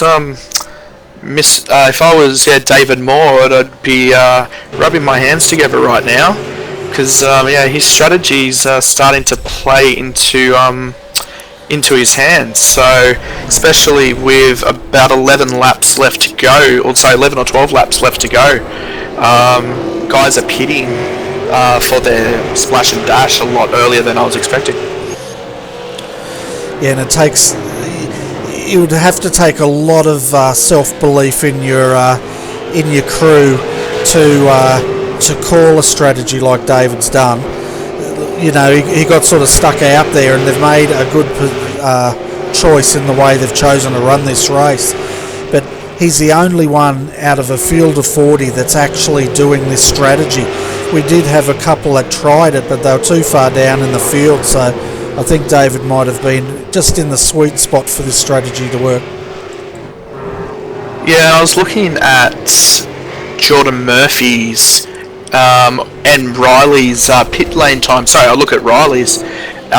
Pretty much, it was about for his lane time. It was about a 36-second stop. So, and at the moment, David Moore is 46 seconds behind Luke Harvey. So you may David will, potentially come out well and truly in the top 5 here. Just watching Ian at the moment. He's back dried out. I'm just wondering if he's out of fuel. I think he is. I think he's out of fuel. Oh, it's devastating if he actually is out of fuel there, Bernie, although he's still going. Continuing on, so... Okay. It just sounded like it was blipping a bit, but he's doing lap times 110s at the moment, and if that's not fuel saving, I don't know what is. Yeah, I dare say he was in the 107s rolling out of it before, and I think possibly his team manager there might be on the radio telling him you need to save me an extra half a litre a lap, or 0.2 or 3 of a lap, something like that, in litres to be able to make this work. So he'd be keeping on. His team manager would be keeping on Luke Harvey and that as well, and just seeing what they're up to, being in the same team and be able to work something out. Yeah, and it's good for Ian, Dave, because he's got a huge gap back to Bruce Keeley. It's about 9 seconds at this stage, so he's got a lot of gap he can play with here. Yeah, and if Ian does have to pit, he's probably actually going to come out behind David Moore here. So again, we won't really know until either Ian pits or he finishes on fumes. And it's an interesting strategy for ERA in a way. They've got 1 and 2 at the moment. They can pretty much afford to say, okay, Luke, you just go for it. We're going to splash and dash you. Let's see what sort of a gap you can pull. So he's the hare, and then with Ian, they can say, well, let's try to fuel save you and get you home on that strategy. And they can play both sides of the coin, so to speak. Yeah, the problem with that, Bernie, is that he's only got a 14-second lead over Ian, and that there's not so much the time sitting still, it's the time you got to bloody trundle through that damn long pit lane, and Oran Park is a fairly long pit lane, so yeah, he's going to struggle here. And if you're David Moore and Scott Connors, you're really going to pull your fingers out here and try and somehow make up at least 5 seconds or so on the leader, just to give yourself within a shot with a couple of laps to go if Ian and Luke actually need to pit again. Yeah, well, at the moment, David Moore, he's up to 8th position, or 7th position, sorry. So he's moved up another position just then on Brian Borg. So he's doing well. The other one, Gene Fittis, he's sitting in 4th now. And as we said earlier, he started in 31st. He's up in the top 5. And what a fantastic drive he's had. Yeah, he was in that pack that pitted under that second safety car. And in the top 5 there, you still got, you got Luke, Ian, and Gene, and they're about nearly just over 31 laps, 32 laps into their stint, so they're going to be starting to run low on fuel now. With 7 laps to go, it's going to be watching that that level of the fuel dropping, and the amount of laps ticking down. So it's going to be close. It's going to be very close because David Moore at the moment, we know he can get to the end. He is 46 seconds down from the lead, and looking at the pit time, they do it in around about 50 seconds from entering the pits, refueling and exiting the pits. Is that about right? For a fuller stop, yes, but with this splash and dash, it's probably going to be about 36 to 40 seconds, depending on how much you need to put in. Wow, Luke Harvey nearly got taken down by a lap car there. The lap car moved over to let him pass, and he actually nearly emerged off the lap car as he came into the next corner. So, but looking at his lap times, he's been doing minute 7 since lap 37 now. Whereas as we've seen with Ian, he's down to doing 10s. So I don't know if Luke's managed to save fuel maybe earlier on in the race, but he's been doing 107s pretty much the entire race, so he hasn't backed it off really at all. And compared to Ian here back in second, who has now done he's doing 9s and 8s, although he's starting to put the foot down again as well. So just have to see how that ends up. Yeah, well, they got the first 6 laps under safety cars, so that would have saved them some fuel. And it'd be definitely interesting to see how it plays out, that's for sure. But I don't know. But I was going to say, Luke, I was watching when Luke Harvey went past that car, and I must admit, my breath did. I did hold my breath, and my heart fluttered a little bit because I thought he was about to have a big off there. Yeah, I tell you what, if that was me driving Bernie, that would have been. I would have fenced that for sure. I would have been that unlucky that. I would have net coded that or something from the lead and been spun off straight into the barrier there somewhere. So yeah, you got very lucky. There mustn't have been much in it. I was watching from the TV1 and got a bit of a side on view, and yeah, it didn't look like much of a gap there at all. Yeah, and we had TV2 up on this on the broadcast channel here, and yeah, it didn't look. it definitely was very close. If I can just point your attention to a little pack at the moment, it's actually the Scott Connors, David Moore, and Brian Borg. And David Moore is actually in the sandwich of 2 guys on fresher rubber. As I say that, he makes a clean pass up the inside of the last corner on Scott Connors. But yeah, both Scott and Brian have got fresh tyres, and Brian has actually been doing some pretty quick times, quicker than the leader actually. Yeah, this is all for position 2, he must add, so they're not going to move over for him just because he's on a different strategy, as he makes a move in turn 2 there quite nicely. Yeah, he's letting them know he can pretty much hold his own, isn't he? Because yeah, even a few laps ago, David actually on 18, 17 lap old tyres, he did a lap quicker than the leaders.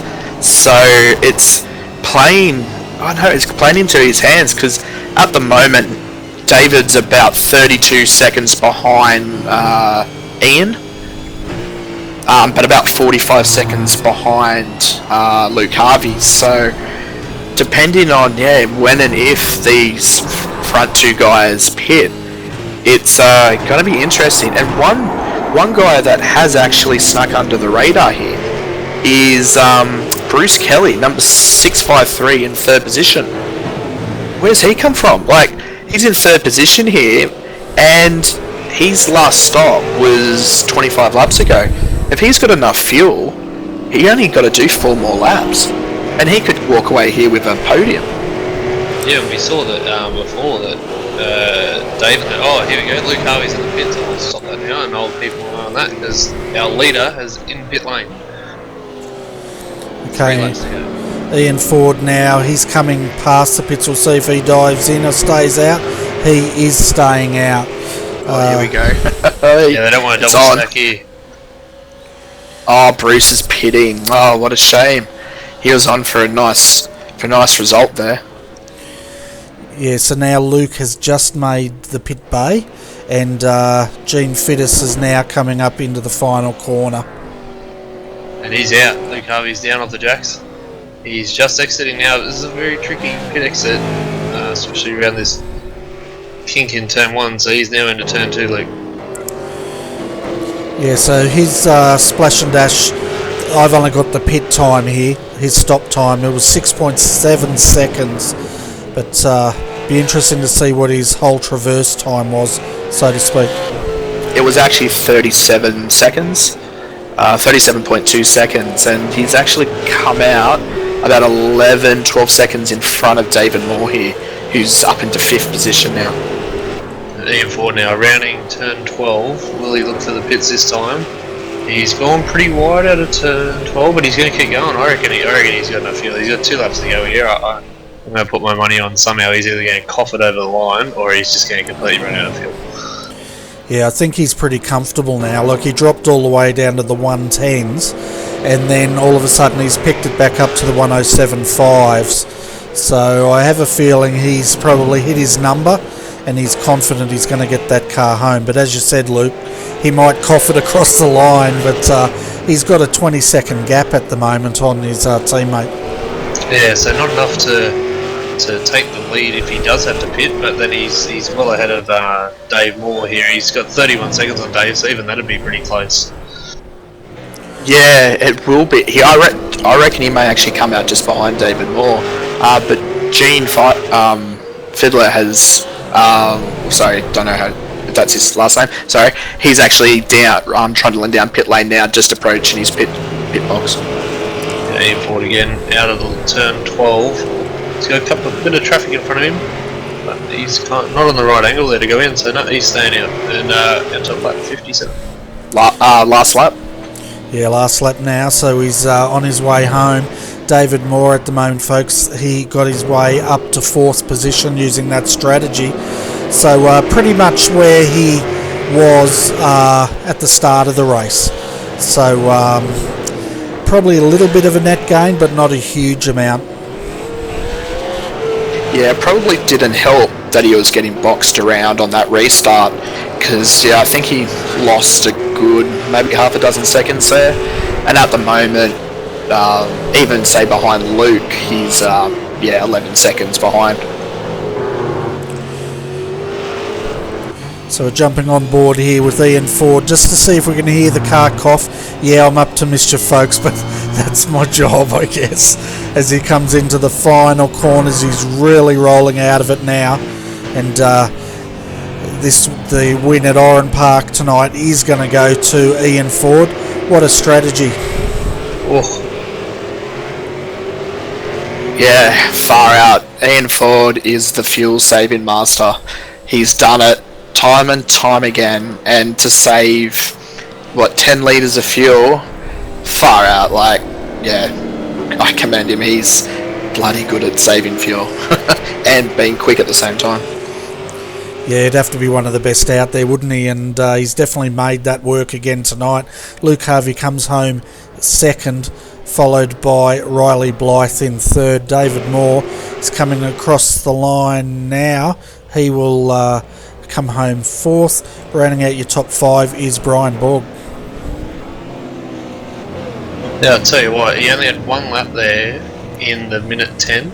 Everything else was 8s and 7s, and he still saved enough fuel. Yeah, I reckon that minute 10, it could have been an anomaly, or that might have been when they were really crunching the numbers and trying to work out where he stood. He's still got enough fuel there for a burnout or two as well, Bernie, so he's definitely alright on fuel, that's for sure. Yeah, he is the magician. It looks like he may have just run out there. So, and another thing is, it's an ERA 1-2-3. Again, they're good at these AOSC races. Oh, ERA are good at just about all the races they enter when it comes to pit strategy, and these sort of races, they really are a force to be reckoned with. I think I spoke to Brendan O'Brien. He was saying their ERA's in the top 10 of the world teams now. Yeah, they've been getting some good recognition through a lot of international drivers that they've signed up, and a few of them getting their pro licenses and that, which I mentioned last week. So yeah, it's they're definitely. I think they had 8 from their own team that all got pro license. So yeah, definitely that team is going quite well, and they're getting accepted into the World Endurance Championship online series. I think it's called something roughly about the same as that, and a few of the other races, a few of the Americans doing well as well. So yeah, it's good to see the Aussies out there flying the flags. I think TTL was another one that got in there, as well as Blackadder Motorsports got a car in there, and then TTR. TTR. Is it TTR or TTL? TTR? TTL, I think Mad Cows, and yeah, I'm not too sure about Blackadder, but I hadn't noticed that, but I'd definitely know that, yeah, it was TTL, and I'm pretty sure Mad Cows got in as well. Okay, yeah, so I'm not sure on Blackadder. I thought they were up there as well, but I could be wrong. But we can see now Brenton rolling that car around, and he's out of fuel. So yeah, we'll go through the full results here. Brendan O'Brien came home in 11th position, I think, at the end. He was another one that fuel saved. So that got him a ton of positions there on that last couple of laps. Alright, so let's go through our full results here. So tonight's win goes to Ian Ford, followed by his teammates Luke Harvey in second, Riley Blythe in third. David Moore comes home in fourth after a fantastic race strategy. I think he sort of fell into that one, but he definitely made it work. Brian Board comes home in fifth. Scott Connors sixth. He overcame his gearbox problems when he pitted, and it sounded like he had got that car going normally again. Jordan Murphy home in 7th. Craig Jones comes home in 8th. Henry King 9th. Rounding out your top 10 is Bruce Keeley. And Brenton O'Brien brought it home in 11th, with Jaden Borg in 12th. Gene Fidel was in 13th, with Bradley Myers in 14th. 15th was Peter Sattler, with Kyle Janes in 16th. Darryl Hockey brought it home in 17th. Kyle Swaggart brought it home in 18th. Shane Rayner brought it home in 19th. And rounding up the top 20 was Thomas Hinz. So home in 21st was Nick Hausler, followed by Mark Fee. And then we had Sean Chappell in 23rd. Gaffer comes home 24th. Glenn Postlethwaite home in 25th. Michael Hammond 26th. Daniel Ackland 16 laps down, so we're into the retirements now. 27th. Clow at 28th. Woburn 29th. 30th was Parks. Yeah, and we had a lot of the guys that dropped out early on. So we've got in 31st was Benjamin J. Smith, Sean Thompson, who I think rolled it earlier on. He finished 32nd. Jason Bentz dropped out early on and to finish 33rd. Darryl Carter finished 34th. Tyson, Mr. Rage Quitter Williams, brought it home in 35th. Connor McCluskey Young finished in 36th. Hope I got that right.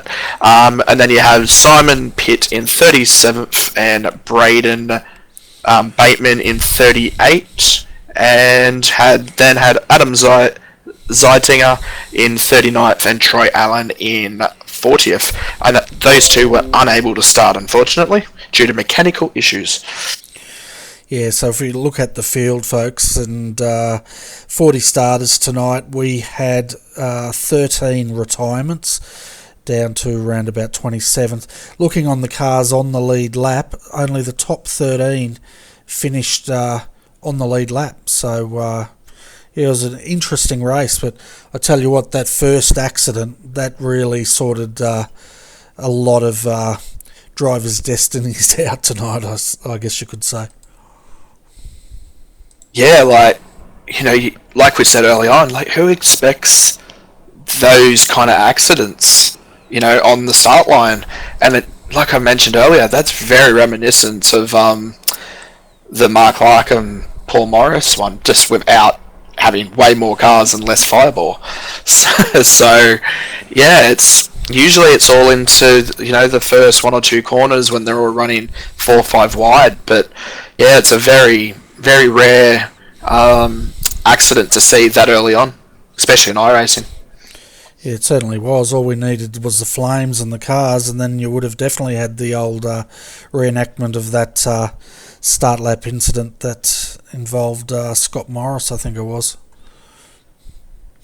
Alright, looks like we can bring up our winners. We're actually going to bring up all the ERA boys together, I think. We've got Ian Ford, Luke Harvey, and Riley Blythe. Don't let them hear you say that, mate.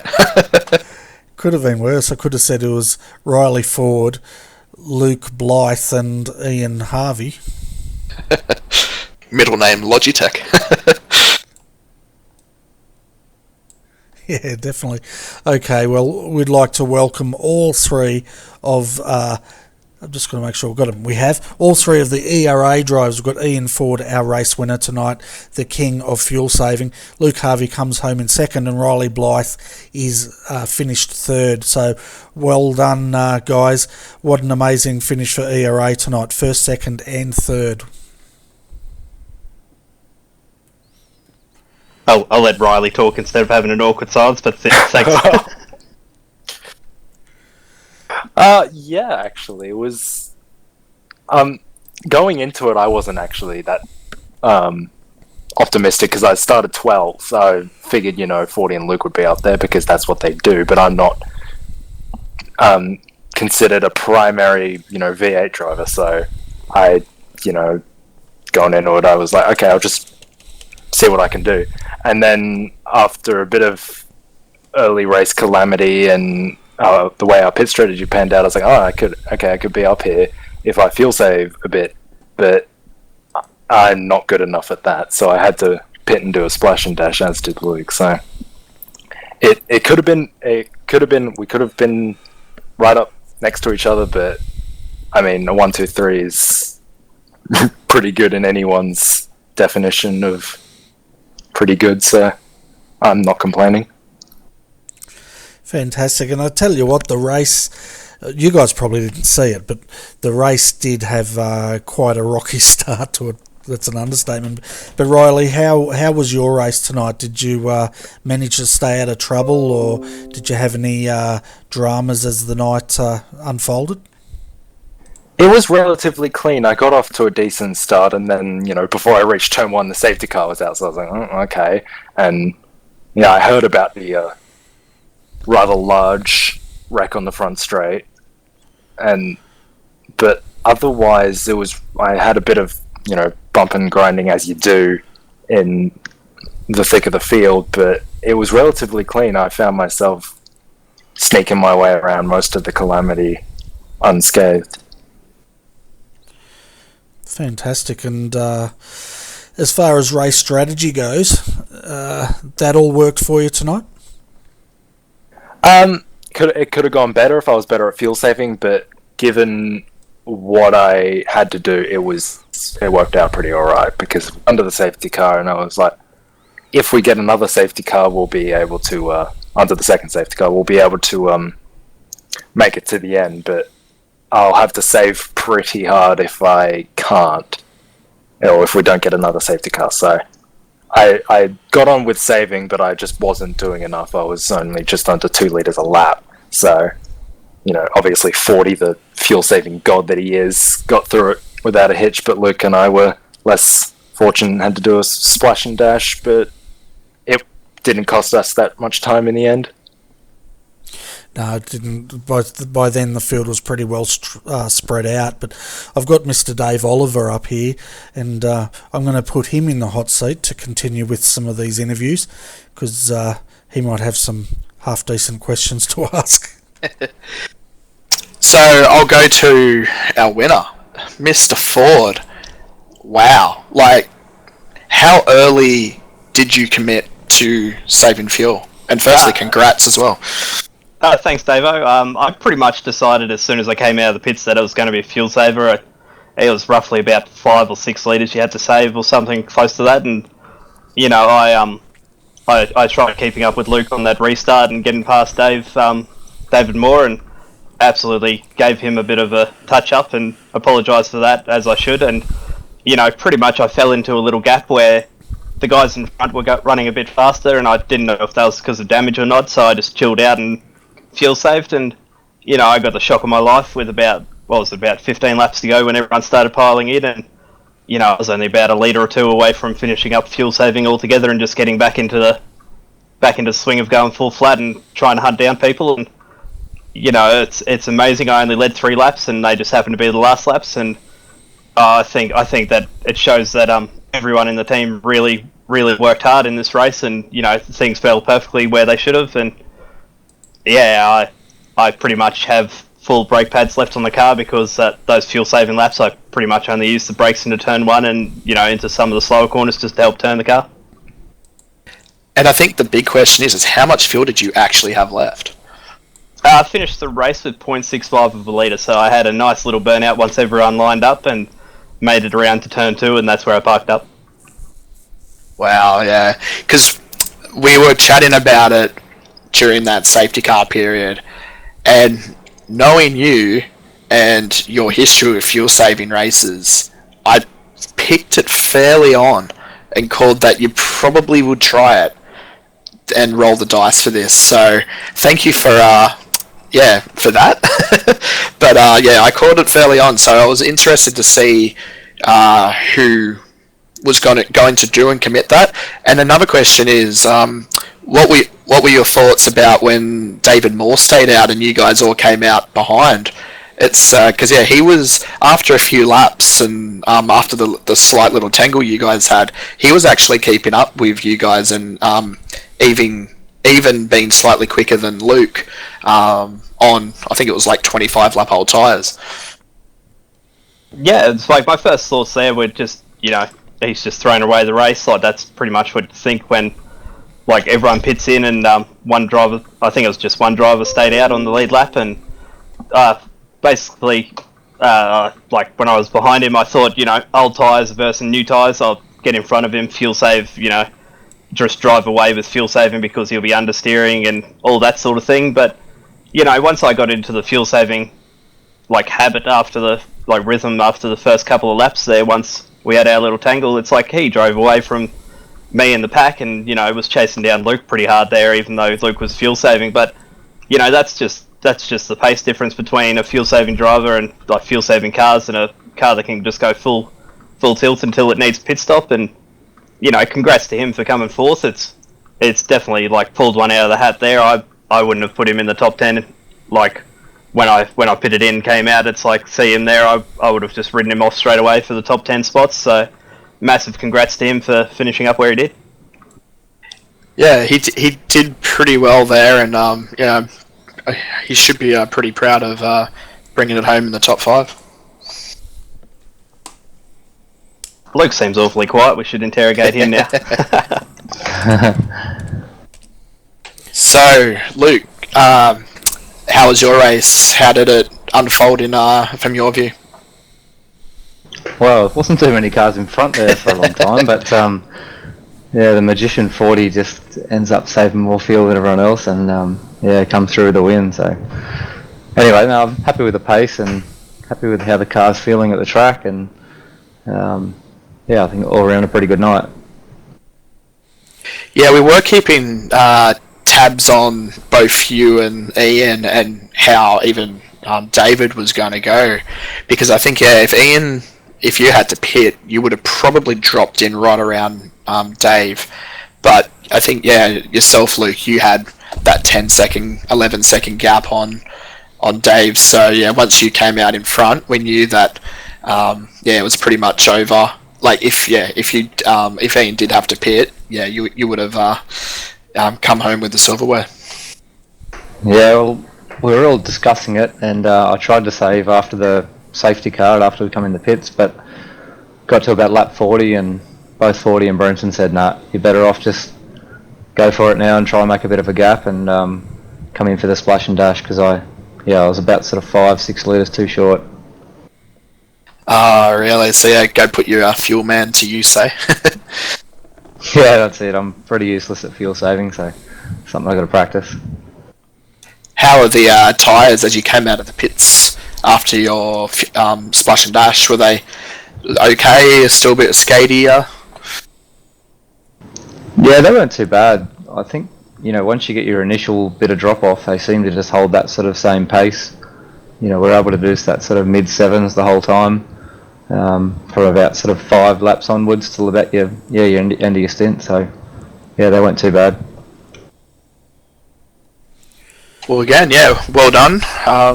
Top 3, ARA 1, 2, 3. You guys do it well. So, even from another team, you got to commend, winning strategies. So. I feel this interview is having way too much positivity, so I'm just going to say I had a terrible start and let Luke through. Well, I was calling that at the start, and I had it on blimp view, and pretty much I missed the explosion of cars flying everywhere of the restarts. So, you did have a good start there, Luke. You must have just had it right. Yeah, I think Dave Moore had just a good start as well behind me. I think more it was 40 and Jordan Murphy maybe having a bit of a rough start, but made our starts look a bit better than probably what they were. Yeah, We've actually just had a message from the chat saying that the big crash was #Sean's fault. Yeah, definitely.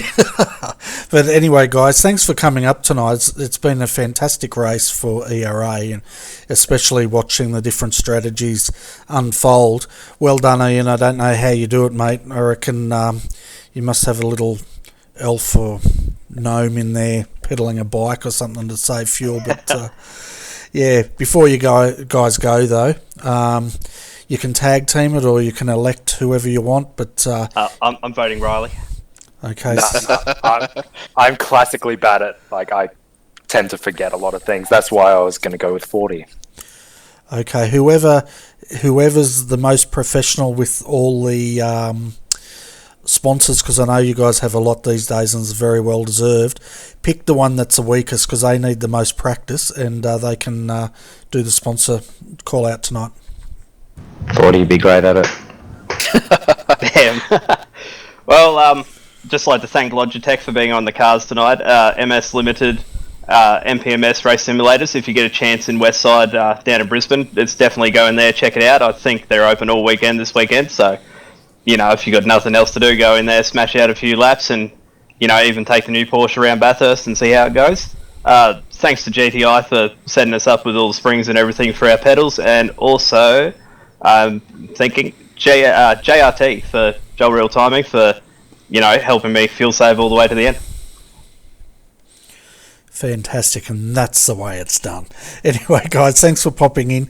It's always a pleasure talking to you blokes, and we look forward to seeing you next week. I think we're at Bathurst next week, so that's going to be another fun race. Yeah, thanks again for you guys for doing the broadcast too. It's great to watch it back afterwards, so thank you. Yeah, thank you. Definitely can't wait to watch the start on a replay. Yeah, you might be a bit disappointed. I don't think we've got the best angles, but we're all sort of still picking ourselves up off the floor at that point in the night. All right, guys, thanks for popping in. We'll let you go. We've got a few more interviews to get through tonight. And Dave, you did a good job there, mate. Thank you. All right, so the next person we're going to bring up is Brian Borg. Brian came home in 5th position for laser racing and plumbing. Yeah, he also gained 3 position in the championship with this race, and he's a great result there, so I think he'll be pretty chuffed to move up into 6th position there in the overall championship. Yeah, and we'll go through those position changes after the interviews, folks, so you can see where all the drivers stand after this race. We're also going to attempt to jump back into Benjamin Smith's car for the start and play that back through in full speed, so we can see how he dodged a bullet, or half the field. But anyway, Brian, thanks for popping in, mate. Fantastic effort there. 5th position tonight, and a strong result there for laser racing and plumbing. Yeah, Bernie, it's a good result. I'm just, since my first win from the start of the season, I've just been trying to get back up in here to talk to you guys. Yeah, well, you definitely earned it tonight. We were watching you. You had the pace, and it looked like you had your hands full a few times there tonight. You're in some pretty good battles going on around Oran Park.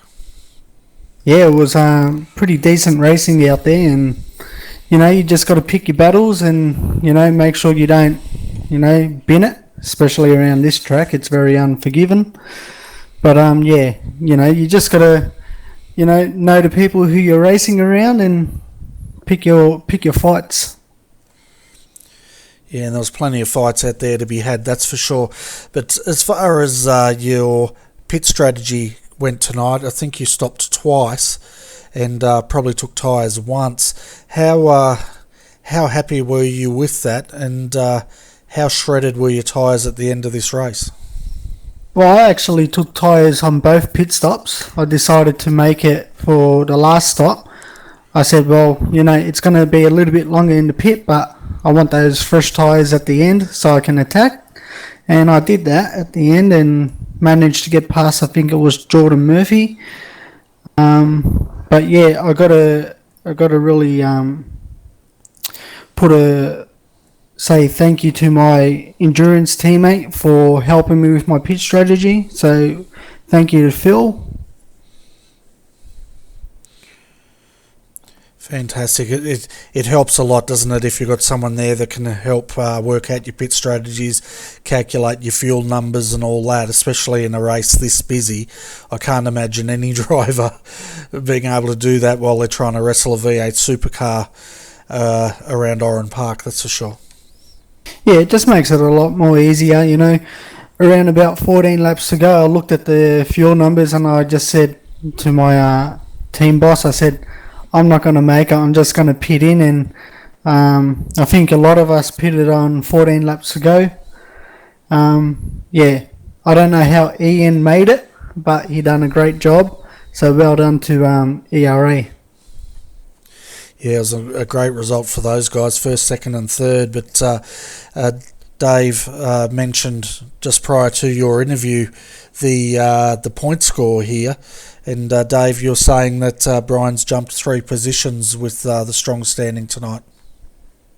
Yeah, congratulations, Borgie, on a top 5. And you've moved up to 6th place in the overall championship. So well done. Oh, nice. Thank you. And yeah, look, you just got to, like I said at the start, you know, you just got to play your cards right. I've had a couple bad rounds, so it's good to bounce back. And I don't know, since last week I've done some adjustments with the brake pedals and stuff, so I'm feeling a lot more comfortable in the car now. That's great to hear. When you were saying your second pit stop, when you changed tyres, I took notice of that with your battle with with Dave Moore and Scott Connors. You guys were pulling in some pretty fast laps there, because I noticed that you're actually pulling in laps quicker than the leaders. I think it was about 5-6 laps into your stint there. So yeah, you're doing pretty well there. Like there was I think it was when you were following David Moore, you must have been trying to chuck a chain onto the back of his car. Well, look, I knew more that he had 10 laps older tyres than what I did. And mate, as soon as I came out of the pits, the car just switched on. So it was very competitive, but I didn't want to chuck it up with 10 laps to go, chuck it up the inside and just bin it. So I didn't want to wreck both of our races. And that's racing. That's how it goes. Yeah, your best lap was a 1 minute 6.6. Like that's pretty respectable for race pace. Like obviously the guys up front were a little bit lower, mid pack, but yeah, that was actually even that last lap. You're only 0.2 off David Moore, who was the quickest on that last lap. So yeah, it's great to see you up in the pointy end, mate. Thanks a lot, Dave. Fantastic, Brian. Before we let you go, did you want to give a shout out to all your sponsors that helped get your car on the grid, as well as to Phil for the great strategy he helped you with tonight? Yeah, I'll just give a shout out to our sponsors, Laser Racing. Also to it's my own personal sponsor on the bonnet, Omega Car Rentals. They've come on board this year, so it's great to have them on board. And you know, there's talks about them expanding to all cars. So more results bring more sponsors, and that's what we want. Yeah, that's exactly what we want, and it's great to see all these businesses come on board to support our great sport and hobby. And folks, if you're out there, support those businesses that support us, because they definitely deserve our custom, that's for sure. So anyway, Brian, thanks mate for popping in, and we look forward to catching you next week at Bathurst. Yeah, thanks guys. Thank you for what you do. Always a great broadcast, so enjoy your night. I know it's getting a little bit late, so I'll let you go. No worries, man. See ya. Thanks, mate. Well done. Thanks, mate. Wow, you had an echo through there, Dave, and it sounded like the old, commentary around the racetrack. The echo, echo, echo. It was very good. You'll have to tell me how you do that.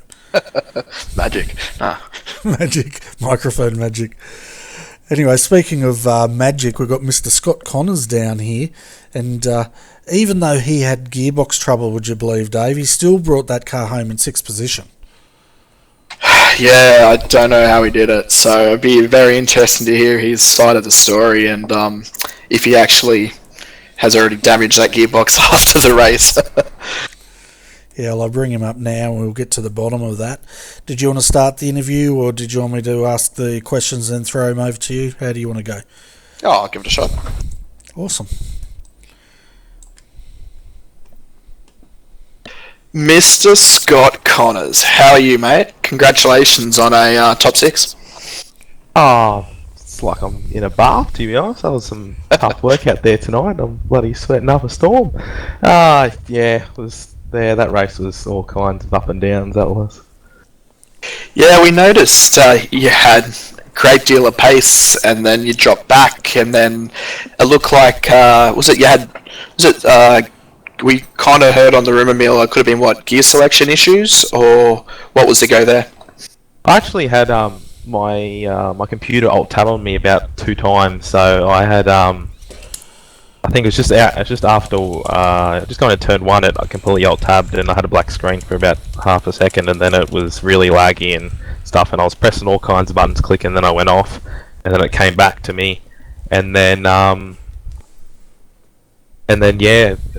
think of the next lap coming back on the straight, it decided to flick off again, and so I was in the grass going probably sideways or something. I was like, oh well, here goes my race, I'm in a wall for sure. And then some magically it came back to colour again. I could actually see, and I pulled it up, and then I pitted, and then finally got it back into full screen after that, after dealing with it. So yeah, that pretty much put the end to my race. And then during those couple laps where that stuff was going on, my tyres went to, there was nothing left of them at the end. Yeah, we noticed you had a pretty ding-dong battle there at the end with David Moore and Brian Borg. That looked pretty interesting there. So you were nose to tail for a bit there with half a dozen laps to go. Yeah, I was trying to do my best. I was like, if it was like 6 or 7 laps to go, I would have probably given it to him. But then I was like, it's within 3. I'll see what I can do to hold him off. But I knew I really couldn't do much because my tyres were just absolutely cooked. Was treating like there was an egg under my accelerating pedal. But yeah, had some pace. But yeah, didn't really get to show it all that much. Yeah, we noticed when you had the first alt tab, you're a bit. How you going right out sideways, so tyres would have been caked with a bit of gravel and stuff there, so but how was the start of the race? Did you get a good view of the explosion of cars? I had no idea what happened. I didn't see a thing, to be honest. Okay, there would have been probably about, I think it would have been about a dozen or more cars involved, so it was like a Paul Morris Slarko accident. So yeah, rather interesting. So I was just actually really happy for that caution because I got the worst start of my life, and I was like, oh, that's a tough break. I'll take that. So did you, with the fuel strategy, did you try to save fuel at all, or did you just go stuff it, just go for it, and then just come in and top up? Yeah, halfway through I decided, you know what, I'm not even saving that much no matter what I do. So I'm just like, oh well, I'll just conserve the tyres a little bit and just punch out some consistent laps, and that's what I did. And I was like, oh well, I'll have to top up anyway. And then the old tab issues happened, so then I was like, oh well, might as well definitely top up now. So yeah. Yeah, you need to somehow go and steal that magic genie off Ian Ford. I know. Yeah. I knew out of all the people to do it, it would have been 40, to be honest. Yeah, we're in the comp box calling it fairly early, but I didn't think he would make it, but he did well. So yeah, he would just have to save about probably 4 or 5 laps because that's what I had to save, and I was like, yeah, no, not happening. So he did a bloody good job to save the amount of fuel that he did. Were you hoping for another safety car? towards the end there? Definitely was hoping for one. Okay. Bernie, over to you. Yeah, Scott. Very interesting alt-tab episode, I'll say that. We were actually in the gyro cam when you did that. And, yeah, in the passenger seat with you. So we sort of saw you smack yourself in the head with as you had that faux pas. But also the question about, it looked like you had some pretty severe gearbox problems. It sounded like you had a 12-speed at one point and you're just cracking it into gears trying to pick a gear up. Was that us just in the broadcast picking that up, or were you actually struggling out there? No, I didn't have any dramas with my gearbox at all, to be honest. Okay. That phantom gearbox sound, hey? If they could put that in the car, that'd be great, though. Yeah, we'll go back and watch the telecast when we're in your car, and it was just bang, bang, bang, bang, bang, bang. Every time you went down gears, it was as if you were like slamming it, trying to get it into gears and repeatedly doing it. So maybe... In a way, I'm a bit aggressive on the downshift, so that may have been it. So, yeah. Okay, yeah. Well, we don't know, but it sounded to me like you had problems, but... You know, we'll make this stuff up because it sells on the ratings. But, yeah, I'll take it. Yeah, but it was a bit of an up and down race for you, wasn't it? Like, you did have the pace tonight, but for whatever reason, it just didn't sort of go your way to get the result that you wanted. No, it really from qualifying. It was there. I did a faster lap in the practice session than my qualifying. I found out that the track... condition really, if you didn't get your lap in the first 2 laps, that was it. The amount of dust that was on the track, and then you had to contest with traffic and all that. But it was definitely all the amount of rubbish that was on the road. That I think that's what major contributed, because I could get nowhere near the speed that I did in my first lap that I got off track on. So yeah, so I should have been probably a bit further up than what I was where I did start. So then from then on, then I also mucked up and had quite low tyre pressures at the start at the first stint, so I was very happy to see that second safety car, sorry. Okay, and we had a huge field here tonight. We had 40. First part of the question, what's it like driving around here in a V8 supercar with 40 other cars? Second part of the question is that the most number of cars you've raced against in one race at Oran Park? It's crazy, to be honest. It's like, I don't know whose idea it was to put 40 cars around Oran Park, or 40 pit stalls around Oran Park, but they're crazy. Yeah, that's quite insane. But it was actually probably lucky that we had that big crash at the start, because the amount of people that did end up disconnecting quite early, so that probably the traffic wasn't that much of a drama. Second question now. Oh yes, that is the biggest field I think that I've raced against. Fantastic. I was just testing your memory to see if it was still working there, but no, it's gone after that race. Yeah, I bet it is. We should let you give a shout out to all your sponsors though, because I know you've got a few there backing your team. Yeah, a big shout out to Dynamics in Racing, Eclipse Signage. Actually, one of our new sponsors were brought on board, and also shout out to Dripping Paints Graphics to do all our nice and beautiful looking paints, and also our sim racing teams on Facebook. Check them out. Fantastic. And folks, speaking of Dripping Paint Graphics, there will be an unveil in the next day or so, so keep an eye on our Facebook page to see what appears there. And no, it's not a tractor. Oh, that's a shame. I would like to see a tractor.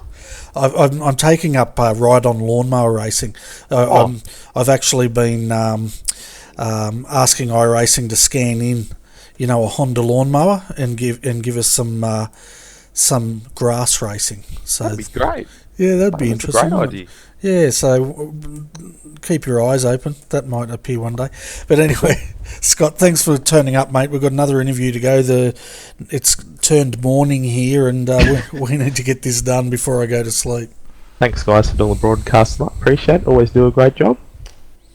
No worries, mate. Great to see you back out on track. And did you have to engage the CP5000 at all?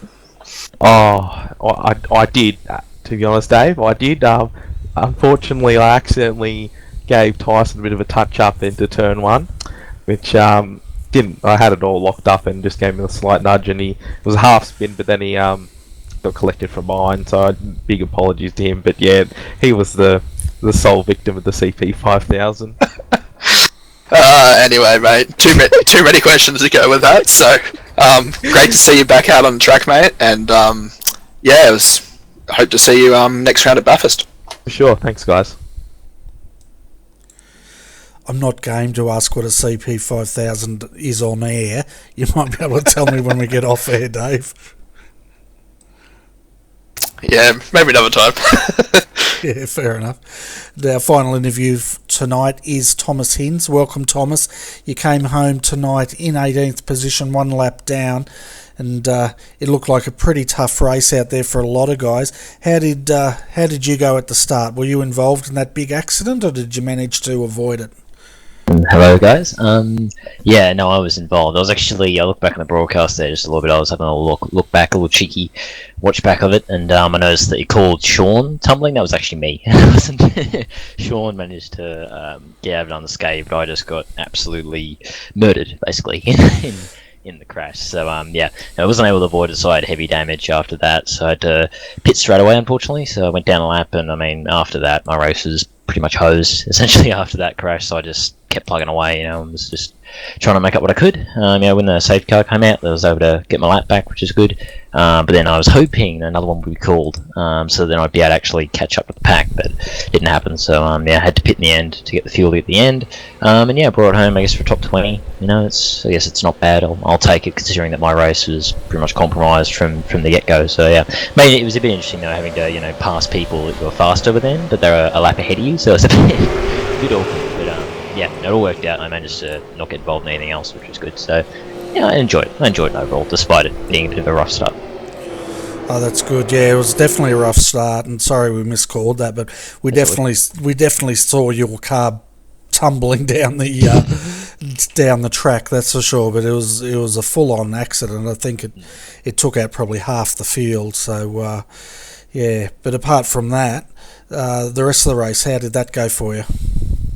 Yeah, pretty good. I mean, my pace was, I definitely had the pace for top 10. If I'd avoided the accident, I think, strategy-wise, I could have, played the ball right. I think I could have been in amongst the top 10 possibly, as my pace was certainly solid. So yeah, it was a bit of a shame, but, it's Oran Park. Those big crashes, when they happen, they tend to be pretty big, especially on that first lap. So, the rest of the race, it was just basically trying to get past guys that were a lap ahead of me. Certainly immediately after that first safety car, when I caught back up, it was a case of trying to sort of weave my way through, while I also waited for Nick to undo a black flag. I got to go a wrongful black flag under the safety car, as the game was trying to sort everything out. It gave me a black flag, and had to wait for Nick to sort that, and so it was a bit weird there at the start of it. But just sort of slowly got into a groove and started to pick people off where I could, without trying not to be too much of a pain. But I was still trying to do my own race, so I was trying to make some moves where I could. And in the end, just kept plugging away. As I said, I was really hoping that another safety car come out towards the end of my fuel stint, sort of about lap 37 or so. I think was around about when I pitted there at the end, and I literally I coughed. The car actually started coughing in the pit lane. That's how I was pushing it as far as I possibly could there, because I was really hoping another safety car would come out, but didn't happen. But pitted back out, and I was sort of thereabouts still. It was all right, and nearly beat Shane though. I was nearly beat Shane. It was very close at the end. Obviously the teammate there were, I think, under 2 seconds between us there at the end, because he had to do a splash and dash at the very end, and I nearly got him, but not quite. So I guess that was a good little inter-team battle there towards the end. But as I said, it was good fun. I had a good rhythm for sure after that first accident. It's just a shame that it was wrong place, wrong time. But such is racing. So, at least I'm happy I still managed to have a good time, despite it definitely not being the most ideal race for me. Yeah, that's what it's all about. It's having a good time on a Friday night. So well done. I'm going to hand you over to Dave at the moment. Folks, if you're wondering why you're seeing the point score, it's basically because the overlays have done their thing. And so anyway, Dave, I'll let you finish off the interview while I go and struggle with trying to get this replay of the start up. No worries. How you doing, Thomas? Welcome to the Good. commentary interview booth. Thank you. So, firstly, we've heard how you went over the race and stuff. Like, how did you find the tyres, and did you try save fuel at all? But yeah, how was that, the strategy kind of stuff? Like, I know you mentioned that you were kind of set back a little bit, but yeah, how did that go? Yeah, well, I mean, tyres were not too bad. I was actually finding I was a little bit surprised that I wasn't. I was sort of consistently in the 107s for a lot of the stint. The grip wasn't quite there for me, at least. It looked like, just from where I seemed to be pace-wise compared to all the others, it seemed like a lot of people were a bit further off the pace they normally would be in other conditions. So I think because the track was obviously a bit hotter and conditions weren't ideal, so the pace wasn't quite there. So it was a bit interesting, sort of going around feeling like I wasn't quite on pace, when I feel like in actuality I was probably around about where everyone else was. Tyres wise, not too bad. I mean, at the end of the fuel stint, they were getting a little bit worn, because when I came into the damage, I just took tyres and fuel, because why not? And yeah, they were getting a little bit slippery towards the end of the stint. So I was just sort of trying to keep it on track at the end there. And yeah, fuel wise, when the incident happened, I just took full fuel, and I knew I wasn't going to make it to the end no matter what I did. So I just sort of went full blast really in terms of fuel, because I was not going to make it to the end, even if I saved fuel or anything. So it was more just a case of pump in laps as best I could and hope for a safety car, which unfortunately didn't happen there towards the end. So I was just put in. I think I put in about 50 litres or something, which was too much, but better to be safe. And then just tried to pump out as best laps I could there towards the end to try and get something. As I said, it was a top 20, and it's better than I was thinking it would be after that first lap shenaniganry. So yeah. No, it was, strategy-wise, it was a bit it was pretty much reliant on there being another safety car after the second one, which didn't happen. And so I just I was just stuck to try and make something out of nothing, for my race. So but as I said, top 20, it's I'm happy with that, and considering how many people retired, it was a high attrition race. I'm just happy to get to the end, especially after being actually involved in that one crash, that could have so easily been my race done right there and there. Yeah, especially with a 40 car grid, you did that's a pretty respectable finishing position there in 20th. And did notice that you had a slightly longer fuel stop compared to the others. So especially, and then you had that 19 lap stint towards the end. So did you find you're catching up to your teammate there? Were you guys on chat kind of toying with each other, saying I'm catching up, or was it still was it that little bit of rivalry there? Was it just a bit of fun towards the end of the race, because you kind of had that gap behind to Nick, and even Kai in front of Shane was a good 15 seconds ahead? No, I was on the TS, but Shane was on the TS, so I was because obviously Sean and Matt retired earlier on, and they were there, and then they went off after they retired. So I was just in the TS, it was just me. But in the in-game chat at the end there, it was a little bit, not too much, but I knew he was going to have to pit again, so I was kind of watching him going, geez, it'd be nice to at least beat Shane. There's something to aim for, So I did when he pitted, I was like, all right, well, see where he pops out, and he popped out just ahead of me. And thinking back, if I'd been a little bit more aggressive maybe with the fuel stop, I may have had more of a chance of getting him, maybe, but it would have been touch and go, I think, either way. But at the end there, I did try to catch up. I saw him just there, I was like, oh, I could get Shane. I think he actually had to let a bunch of guys through. It was ahead. There was a battling pack of about 3 of them that were ahead, and so he had to slow down. I think he must have seen me coming, he nearly let me through too, but he just got going before I could get him. I was like, and I tried to get him, he just covered it off, and obviously he had fresh rubber, so he was a little bit quicker initially there. But as the stint wore on, I sort of came back at him towards the end, and and then he lapped another car, and I think over the chat he just nice banter. It was just kind of like, he passed the lap car, and he's like, if you could hold up Thomas, that'd be nice. And I was like, good banter, Shane. And he let me through though, and tried to catch him at the end, but I think I was 1.5 seconds off something. But it was a little bit of a nice goal to aim for after how it all sort of panned out. But not quite. But what can you do? It was either going to be 19th or 20th, I think. I couldn't have done any better than that, no matter what I did after that one shenanigans. So at least I can comfort myself knowing that, apart from that, which I had no control over, apart from that was, I didn't really make any other mistakes I can remember. So it was a good race aside from that. So it was good fun to try and beat Shane there towards the end. That definitely made things a bit more interesting those last laps. Yeah, at least you can say that you got a faster lap than him. So Always nice, always nice. that's one to put up on the scoreboard. Yeah, exactly. So anyway, well done. Thank you. You made the best of the cards that you were dealt tonight, and do you want to say thanks to your sponsors at all?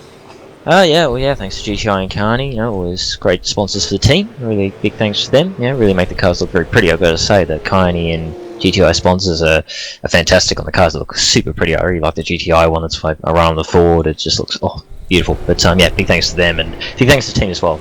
Just in general for them taking me on. Obviously, it took me on pretty recently. I'm not the most experienced in iRacing. I'm more experienced outside of iRacing. It's kind of sort of where my expertise is. Big thanks to the team just in general for taking me on. I was a bit of an unknown in iRacing. It's very much appreciated. It's really helps me with racing, having a good, really nice community there of guys to backing me and helping with setups and stuff like that. So big thanks to them as well.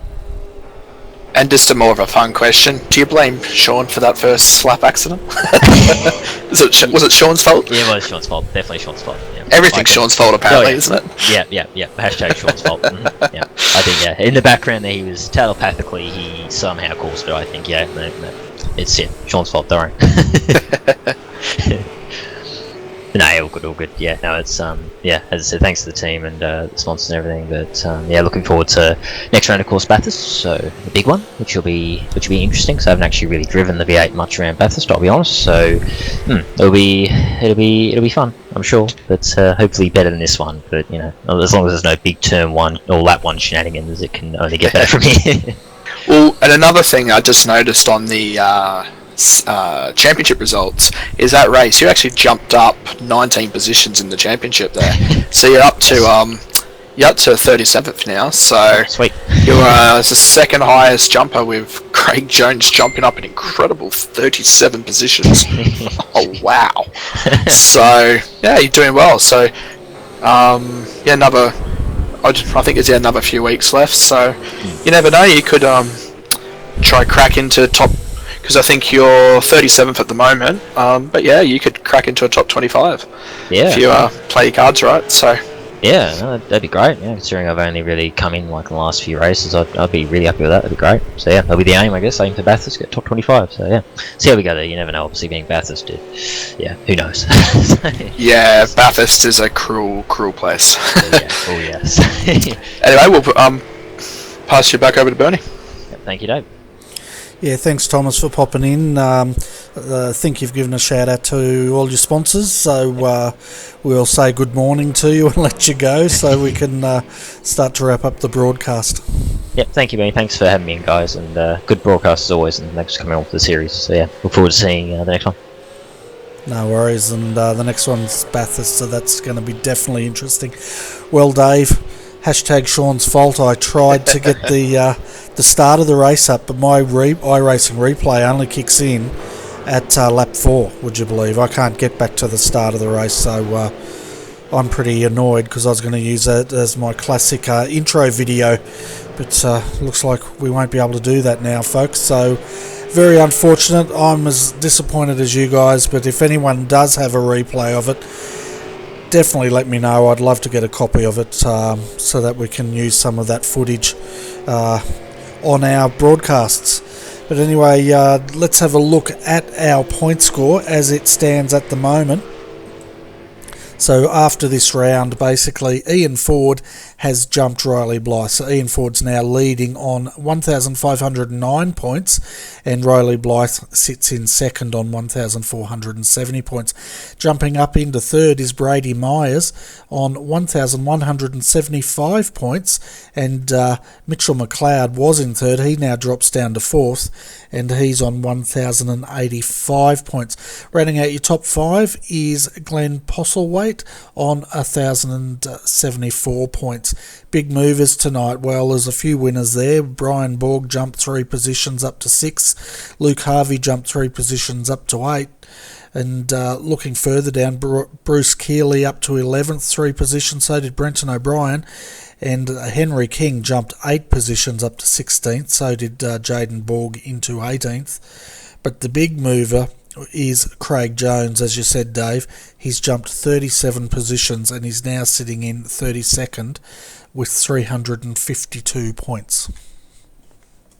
Yeah, like Craig did well. Like I think he was, well and truly in the top 10 there. So great result by Craig there. One of the quiet, privateer achievers. So he did well that race. I certainly did, and it was quite an interesting race, wasn't it? The action at the start, well, that dealt a blow to many teams, but I tell you what, I think the different strategies and driver styles there, that's the biggest thing I thought was the most entertaining out of tonight's race. Yeah, like we were, I think all three of us were expecting the action to happen, throughout the race, even, lap one. But also turn one, but to even happen for it to happen at the start line, wow! It's fairly rare that we have a massive accident like that. That's nearly a NASCAR style crash. Yeah, well, it definitely was. It felt like a NASCAR style crash. I don't think I've seen a bigger crash on road circuits anyway. NASCAR, you see them all the time because they just pile into each other, and that's what it felt like to me, that's for sure. But yeah, it was an interesting broadcast, or race I should say. The broadcast was alright, but yeah, thanks for popping in, mate. It was a pleasure having you and Luke. I'm glad you guys put your hands up because without either of you, this broadcast would not have been going on, because quite honestly, I'd exhausted all my avenues of trying to find people to be able to be available tonight. So yeah, thank you very much for stepping forward. It's been a pleasure calling this, and I hope you've enjoyed it as well. No worries. It's good to give you a hand because you do such a great job for all the the many series and races that you do. So I actually quite enjoyed it. So fantastic. Well, folks, as far as RRTV broadcasts go this week, this was our last one tonight, and we will be back with you Monday night for the Skip Barber Monday Lights. And if you like your racing or your open wheeler racing, check this out. It went off big time last Monday. How do you say it? The temperature was high among some of the drivers there. That's probably the best way to put it. But that's up there. Have a look at that. But as far as your iRacing broadcasts go, there's a big one coming up on Sunday night. V8's Online will be covering the Porsche Carrera Cup, and Tim Ballinger is running that series. They've had a huge turnout. The race is at Bathurst. I'll actually be in the Masters series, which is quite a good initiative, and I'd like to see more series do it. And basically, they've got the normal class, open class, and they've got the Masters class for people over 40, and I'll be racing in that in the Porsche, so I'm looking forward to that. But tune in Sunday night, V8's Online, check out their Facebook page, it'll all be on there, and I reckon that's going to be one heck of an entertaining race, Dave. Yeah, I actually have to go. Well, obviously, yeah, that's going to be brilliant. Like, Porsche's at Bathurst, I still haven't really done any laps around there. So, it'll be interesting to see how the difference between, say, the V8 or even, say, the GT3 cars are compared to the new Carrera Cup. So, it'll be interesting to see how it goes. But, yeah, hopefully you do well, mate, and bring home some silverware for the Masters class. What do you reckon? I just want to finish. That's all I want to do. If I'm still not puffing at the end of the race and I've still got a car with four wheels on it, I'll be happy. But I don't do a lot of driving these days. As far as the speeds go, it's quite interesting. We covered last weekend the Daytona 10 hour as part of the Australian Sports Car Championship. And the Porsche Carrera Cup was actually faster than the GT3s in a straight line. Where it failed was in the braking. It was a lot quicker. You could point it and send it, but you had to pull it up earlier. So that'll be interesting. I'm not sure what sort of lap times they're doing. I'll probably be doing in the 5-minute mark. Come on. So we'll see how it goes. But yeah, tune in, folks. It should be interesting. And V8's Online, they're the longest standing broadcaster in Australia, so no doubt they'll be very entertaining and put on a great show for you all. Yeah, they have been doing such a great job for heck, how many years now? It's been a while. So Jay and Scott and all that crew they do a brilliant job. Is for the higher ranked series and stuff, but it's still good to even be able to help yourself. Be able to broadcast the AOSC race. Yeah, well, this championship, it's growing in stature, and it's always entertaining, and we're really happy to be bringing this to our viewers, because who doesn't like V8 supercars? Let's face it, it's always great fun to broadcast these races. So anyway, folks, we hope you've enjoyed it. Thank you everyone who tuned in tonight and sticking with us till the end. Very late here, and we're looking forward to getting some sleep, but until Monday night, thanks for tuning in. On behalf of Luke Emerton, Dave Oliver, I'm Bernie Weemers, and we'd like to wish you all a very good evening. Good night.